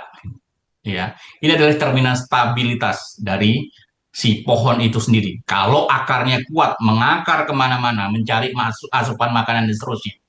Ya, dan bukan hanya kemudian berakar, tapi juga apa? Berkembang, artinya ada pertumbuhan dan seterusnya. Jadi bukan hanya berakar, lalu kemudian pohonnya kerdil. Ya, dari berakar menjamin kemudian pertumbuhan dari tubuh dari si pohon itu. Sampai kemudian dia bertunas, ini penomoran saya keliru deh. Kemudian dia bertunas, ya, ada setelah dasarnya kuat, ya, asupannya kuat, ada pertumbuhan, tapi juga ada bertunas. Artinya ada muncul regenerasi tunas yang baru, kehidupan yang baru. Dan bukan hanya begitu saja, ya. Kalau sebelumnya Israel dihukum, dibuang dan kemana-mana dan seterusnya, sekarang muncul tunas-tunas yang baru, ya. Kehidupannya bukan segelintir Israel ini saja, tapi pada akhirnya Tuhan izinkan ini bermultiplikasi. Bukan hanya di dalam konteks Israel, tapi kemudian menyebar memenuhi bumi. Dan ini mengingatkan kita kembali kepada mandat budaya yang disampaikan di Kejadian 1. Lihat, Tuhan tidak, dan polanya selalu sama, ya. Tuhan tidak apa ya, menghilangkan sama sekali Israel atau umat pilihan yang sudah dipilihnya.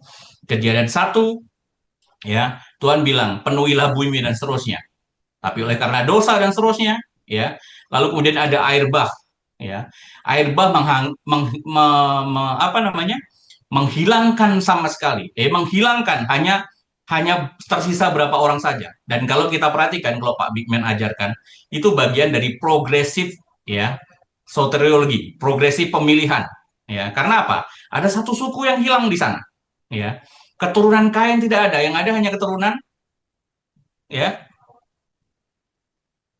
ya. Jadi bukan hanya itu saja, dan Tuhan memelihara. Memang Tuhan menghukum Israel, tapi jangan lupa, ya, Tuhan juga tetap, ya, menyisakan keturunan-keturunan untuk menjalankan mandat budaya yang pertama tadi. Beranak cucu, penuhi bumi, Jadi walaupun Tuhan menghukum yang berdosa, tapi dia tetap mengizinkan Israel itu tetap eksis ya melalui keturunannya. Dan kalau dikatakan sekarang bukan hanya bertunas, tapi memenuhi bumi, maka ini memenuhi multiplikasi dari apa yang kemudian menjadi mandat seharusnya, menjadi agen selalu menjadi apa ya, menjadi alat untuk menyampaikan shalom kepada ya banyak orang, kepada bangsa-bangsa, dan itulah mandat yang diberikan Tuhan kepada Israel ya. Oleh karena itu Tuhan menunjukkan kembali secara retorik digambarkan ya, seolah-olah Tuhan menggambarkan alasan dia menghukum Israel sebelumnya seperti apa ya. Tapi Tuhan tunjukkan sekali lagi bahwa hukuman Tuhan terhadap Israel dengan hukuman Tuhan kepada musuh Israel itu beda sama sekali. Ya, ya, ada treatment yang berbeda. Ya, Tuhan memang menghukum Israel, tapi jangan lupa hukuman itu bagian dari pendisiplinan terhadap mereka. Ya, dan seolah-olah Tuhan mengklarifikasi. Coba lihat, apakah Tuhan memusnahkan umatnya? Ya, seperti dia memusnahkan orang yang memusnahkan mereka, yang dimusnahkan habis sama sekali, tak tersisa. Ya, atau apakah ia membunuh umatnya seperti ia membunuh orang yang bunuh mereka? Tidak. Ya, apakah Tuhan membunuh umatnya seperti ia membunuh musuhnya? Tentu saja jawabannya tidak. Di dalam konteks ini, ya, motivasi Tuhan, ya, bukan membinasakan keseluruhannya, tapi mendidik Israel, mendisiplinkan Israel. Ya, Allah memang menghukum Israel, tapi tidak memusnahkannya, ya, tapi mendisiplinkannya. Ya. Nah, dalam rangka itulah ditunjukkan tentang gambaran hukuman Allah itu yang tidak mematikan sebenarnya. Ya, dengan menghalau dan mengusir mereka, engkau telah melawan mereka. Dia telah menyisihkan mereka dengan anginnya yang keras di waktu timur. Tuhan memang betul menghukum mereka. Dengan cara apa? Menghalau mereka dan mengusir mereka. Ya, tapi tidak dikatakan Tuhan memusnahkan mereka. Ya, artinya, nih keturunan Israel itu masih tetap dijaga. Ya, perjanjian Tuhan, Tuhan masih tetap setia terhadap janjinya. Ya. Dan kemudian dia telah menyisihkan mereka. Ini buktinya. Memang Tuhan mengurangi, tapi masih menyisihkan. Ya, memang membatasi, tapi tidak menghilangkan semua sama sekali. Ya, jadi walaupun ada hukuman, tapi hukuman itu ada limitasinya. Ya, Tuhan tidak melepaskan itu semuanya. Ya, memang Tuhan seperti pakai angin keras tadi sudah dijelaskan oleh Jos dan dengan begitu luar biasa. Angin keras di waktu angin timur dan seterusnya, ya, yang menghancurkan, yang anginnya itu ada unsur panas yang luar biasa, mengerikan luar biasa, ya, sebagai simbol sebuah penderitaan yang sangat berat. Tapi jangan lupa, angin yang bertiup tadi masih di dalam kendalinya Tuhan, ya. Lihat di ayatnya, anginnya dikatakan di sana bukan angin yang lain, ya. Ia telah menyisihkan mereka dengan anginnya yang keras. Angin dari dia, angin dia, ya, yang kemudian menyisihkan mereka, ya. Ya. Bukan angin yang kemudian yang lain, ya. Bukan kekacauan kejahatan yang tidak atau di luar kendalinya Tuhan yang dipegang Tuhan, ya. Tetapi Tuhan memang memberikan angin, tapi jangan lupa seperti kita colokkan kipas angin, Tuhan atur kok seberapa kenceng kipasnya itu, seberapa kenceng angin hembusan kipasnya tadi, yang berdampak tidak menghancurkan seluruh Israel ini. Gambarannya kalau kemudian kita, ya, kalau petani itu memisahkan antara gabah dengan apa ya, gabah dengan padi dengan sekam, ya. Itu kan tetap membutuhkan angin kan, digoyang-goyang ada angin, ya. Kalau kemudian sekam dia akan turun sendiri kena angin tadi itu.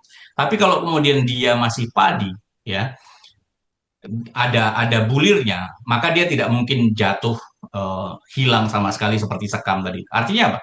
Ya, angin tetap ada, angin tetap dibutuhkan, tetapi seperti padi tadi itu yang ada beras di dalamnya, Tuhan tetap biarkan ya Israel itu tidak rusak oleh angin tadi itu.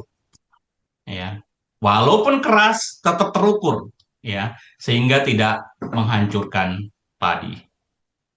Ya, kadang kita nggak bisa terima seperti ini, Bapak Ibu. Ya, orang percaya mengalami penderitaan. Ya, di Mazmur Asaf, Mazmur 73 juga menyampaikan kekesalan itu kepada Tuhan. Ya, tidak bisa terima. Aku ini sudah melayani capek-capek, tapi ujung-ujungnya kok malah begini.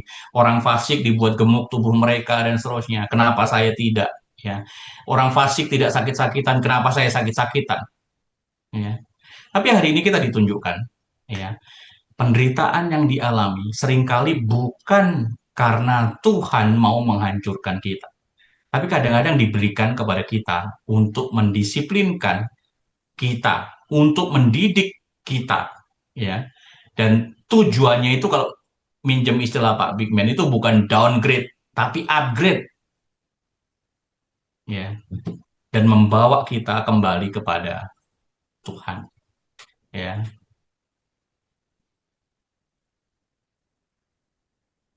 Bapak Ibu yang terkasih dalam Tuhan, di ayat 9 disebutkan, maka beginilah akan dihapuskan kesalahan Yakub, dan inilah buahnya kalau ia menjauhkan dosanya.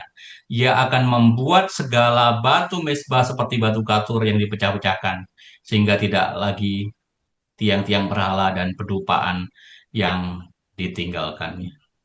Ya. Nah, sekarang kita akan melihat, ya, kalau saya memahami, ini bagian dari penjelasan Tuhan tentang tujuan hukumannya tadi itu.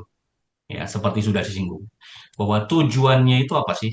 Ya, tujuannya itu apa sih?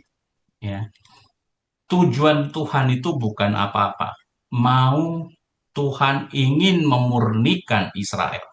Ya, ada syaratnya tadi. Kalau Israel mau menjauhkan dosanya. Ya, jadi ketika Tuhan menghancurkan berhala, Tuhan menghalau berhala, mezbah dihancurkan, itu adalah bagian dari pemeliharaan Tuhan untuk memurnikan si Israel ini. Menghancurkan berhala, mezbah dihancurkan, tiar berhala dipecahkan, ya. Ia akan membuat segala batu mezbah dan seterusnya, seperti batu-batu kapur dan seterusnya, sehingga tidak bisa dibangun lagi, ya.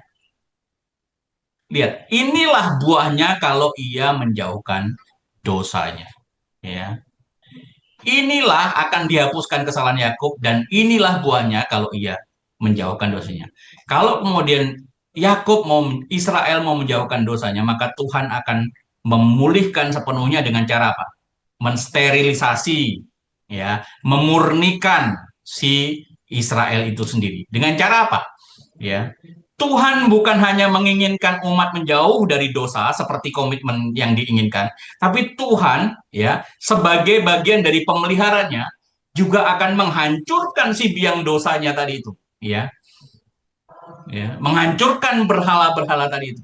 Sekaligus menunjukkan, memproklamirkan bahwa Tuhanlah yang memiliki kuasa, bukan si berhala-berhala ini. Bahwa Tuhan adalah Allah sebenarnya, ya, bukan si biang dosa ini, ya.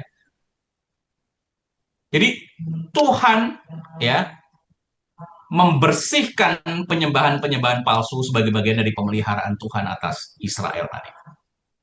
Ya. Allah tidak hanya ingin mengurangi jumlah-jumlahnya berhala, tapi Tuhan mau menghancurkan secara totalnya saja, memurnikan penyembahan Israel tadi. Ya. Jadi tidak mau ada ruang tersisa untuk Israel ingin kembali ke sana karena sudah dihancurkan oleh Tuhan. Ya. Nah, selanjutnya tujuan hukuman tadi juga digambarkan kalau saya melihatnya, ya, bicara tentang Tuhan itu mencelikkan kepada Israel. Ya. Selama ini kamu bergantung kepada apa sih? Ya. Gantunganmu itu keliru loh. Ya. Gantunganmu itu salah. Ya. Sebab kota yang berkubu itu terpencil, suatu tempat kediaman yang dikosongkan dan ditinggalkan seperti padang gurun. Anak lembu akan makan rumput dan berbaring di situ menghabiskan dahan-dahan pohon. Bapak Ibu lihat, Sebelumnya Israel sangat gemar dengan menggantungkan diri kepada kenyamanan dan keamanan palsu, kepada kota-kota yang berkubu. Kalau kemudian Israel dimusuhi bangsa yang ini, dia akan berkoalisi dengan bangsa ini. Kalau kemudian dia dimusuhi oleh bangsa yang kelihatannya banyak, dia akan berkoalisi dengan bangsa yang besar, ya, seolah-olah bisa menjamin dirinya, ya, bisa menjamin keamanannya. Tuhan celikkan, bukan itu gantunganmu, ya, bukan keamanan manusia, bukan kekuatan politik atau kekuatan militer, bukan sistem pertahanannya, bukan, ya, kota yang berkubu, kota yang berbenteng, bukan tembok, ya, bukan aliansi, bukan diplomasi, bukan kekuatan ekonomi dan seterusnya, ya. Itu semua tidak menyelamatkan, ya, dari penghakiman Tuhan, ya. Maka Tuhan celikkan alasan dia. Maka apa yang menjadi gantungan-gantungan Israel tadi itu dibuat hilang sama sekali. Kota-kota yang sebelumnya menjamin keamanan dan kenyamanan dibuat terpencil, terpisah, kosong, tidak dihuni. Kota yang dulunya ramai dan kuat menjadi terasing. Gambarannya seperti apa? Seperti di padang gurun, ya. Seolah-olah tidak ada kehidupan, yang ada hanya kehampaan, kehilangan, kematian dan seterusnya. Bukan kota yang aman dan nyaman yang dikerubungi oleh, ya, benteng yang menjamin mereka, bukan. Lalu kemudian kehidupan manusia juga kemudian digantikan oleh binatang. Tempat yang dulu dihuni manusia sekarang hanya ternak-ternak saja yang berkeliaran, ya. Aktivitas manusia, ya, sudah berhenti. Kemuliaan manusia sudah hilang dan diganti dengan binatang saja. Ya, kesombongan manusia sudah dihilangkan sama sekali. Ya. Kalau kita baca tadi, anak lembu akan makan rumput dan berbaring di situ menghabiskan dahan-dahan pohon. Ya, lalu di ayat 11 ditambahkan, apabila ranting-rantingnya sudah kering, maka ia akan dipatahkan. Lihat, kota yang berkubu tadi itu digambarkan, ya, pohon yang kemudian, ya, seolah-olah gambarannya menjadi pohon yang luar biasa tadi itu, ya, pelan-pelan diambil, dihabiskan dahan-dahannya oleh si lembu, ya. Apabila ranting-rantingnya sudah kering, maka akan dipatahkan.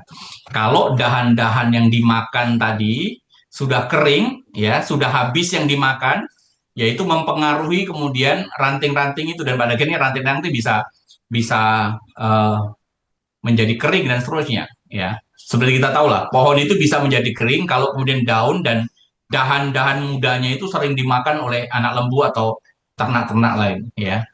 Karena apa? Jalinan nutrisi tertentu di cabang tertentu, ya, itu menjadi kering dan mati, ya. Kalau kemudian terus-menerus, ya, binatang makan ini, maka pohon itu akan menjadi gundul, ya. Cabangnya kemudian mengering dan untuk kasus yang parah tentu saja pohon itu bisa mati, ya. Dan seperti kita tahu, ranting itu menjamin, ya, adanya kehidupan, bukan hanya akar, ya. Dia memunculkan daun dan seterusnya, ya. Dan kalau sudah kering, maka akan dipatahkan, ya. Dan perempuan-perempuan akan datang dan menyalakannya, sebab inilah suatu bangsa yang tidak berakal budi. Kalau sudah kering, maka akan diambilin, dipatahkan dan dibakar, ya. Tapi pertanyaannya adalah, kalau demikian Israel seperti ranting kering tadi itu, maka Israel kan hilang semuanya kalau begitu. Tapi pertanyaannya adalah, apakah kemudian, ya, dibiarkan semuanya menjadi kering dan mati? Jawabannya di ayat 12. Ya. Maka pada waktu itu Tuhan akan mengirik, ya, mulai dari sungai Efrat sampai sungai Mesir. Ya, kamu ini akan kukumpulkan satu demi satu, hai Israel, ya. Jadi Tuhan tidak membiarkan hilang semuanya menjadi kering dan mati, tapi Tuhan mengirik, Tuhan memilih, Tuhan memilah, dan Tuhan itu memisahkan, ya. Mengirik itu gambarannya seperti seorang petani memisahkan gandum dari sekam, ya. Jadi Tuhan sedang memisahkan mana yang mati, ya, mana yang tidak ada kehidupan lagi, mana yang tidak ada buahnya dengan kemudian gandum yang memang masih berisi, ya. Jadi ada pemilihan di sana, ada pemilihan di sana. Ini yang diinginkan Tuhan, yang layak bagi Tuhan dan yang tidak layak bagi Tuhan. Ini loh yang dipilih oleh Tuhan dan yang lain tidak dipilih oleh Tuhan karena kejahatan dan seterusnya. Ya. Dan ketika itu semua dibalikkan, ya, jangan lupa Tuhan tidak menghanguskan semuanya. Tuhan tidak membinasakan semuanya. Masih ada yang diambil oleh Tuhan dalam kirikannya tadi.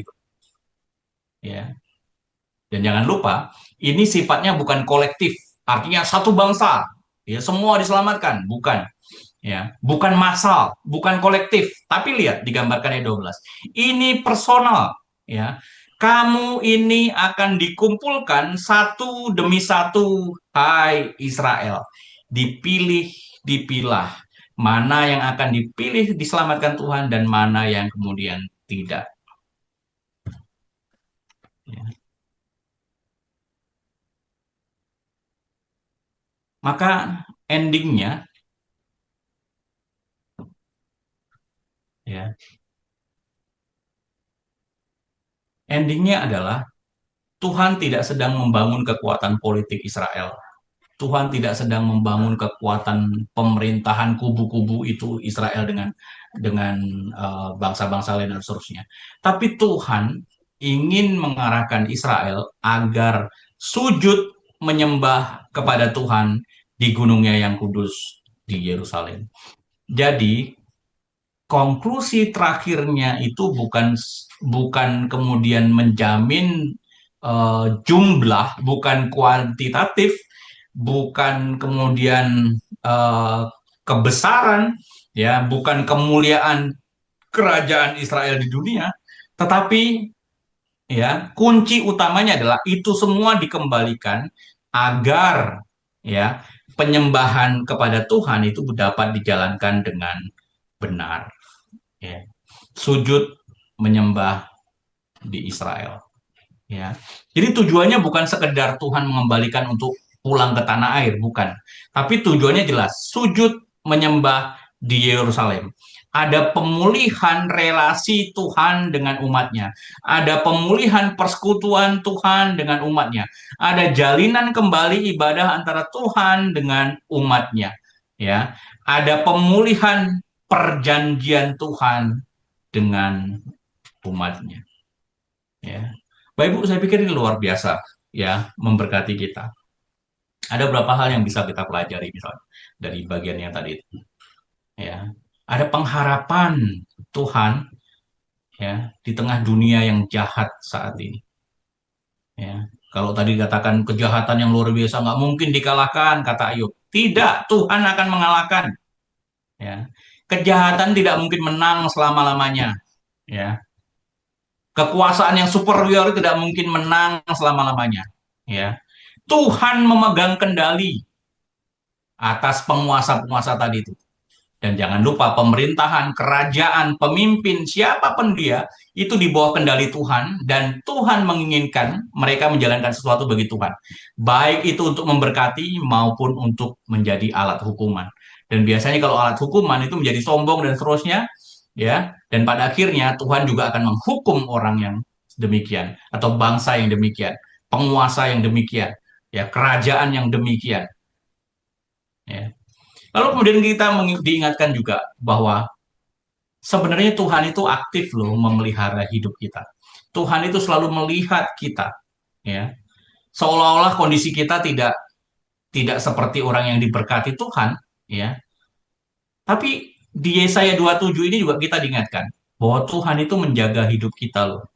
Walaupun kadangkala ada hal-hal yang kemudian sepertinya tidak enak kita rasakan. Ya, tapi jangan lupa ketika kita merasakan tidak enak, pertanyaan yang pertama harus kita tanyakan kepada diri kita adalah, ini bencana ini terjadi apakah karena kesalahan diriku atau Tuhan mau saya mengalami untuk mempelajari sesuatu? Ya, dalam konteks Israel, Tuhan sedang menghukum mereka. Ya. Yang ketiga juga bagian ini juga menolong kita untuk mengerti, ya, bahwa seperti singgung Pak Heri tadi juga, jaminan kita di dunia ini tidaklah kekal, gitu. Jadi jangan gantungkan dirimu, kalau minjam istilah Babe, kepada yang sementara ini. Jangan investasikan kepada sesuatu yang sifatnya sementara ini, tapi investasikan kepada sesuatu yang sifatnya kekal, ya. Mengingatkan kita kembali di pasal 27 ini, ya. Jangan menggantung keamanan dirimu kepada bosmu. Jangan menggantung kenyamanan dirimu kepada penguasa yang sepertinya berkuasa atas hidupmu, ya. Tapi gantungkanlah itu kepada Tuhan. Bukan uang, bukan jabatan, bukan kekuasaan, bukan kekuatan manusia, tapi gantungkan kepada Tuhan. Kalau Tuhan menginginkan, ya, dan kalau Tuhan mengizinkan, pasti ada sesuatu di balik itu. Ya, kalau Tuhan menginginkan sesuatu yang buruk terjadi kepada kita dan itu bukan karena kesalahan kita, maka Tuhan menginginkan itu terjadi untuk mengupgrade diri kita. Dan untuk itu kalau kemudian kita tidak mengerti juga, menurut Yakobus bilang, mintalah hikmat supaya kita bisa mengerti kenapa ada penderitaan seperti ini kita alami. Ya. Dan sekaligus mengingatkan kepada kita tentang tujuan hidup orang percaya itu bukan selalu nyaman, sukses, kaya, ya. Tapi tujuan akhirnya adalah penyembahan kepada Tuhan yang benar.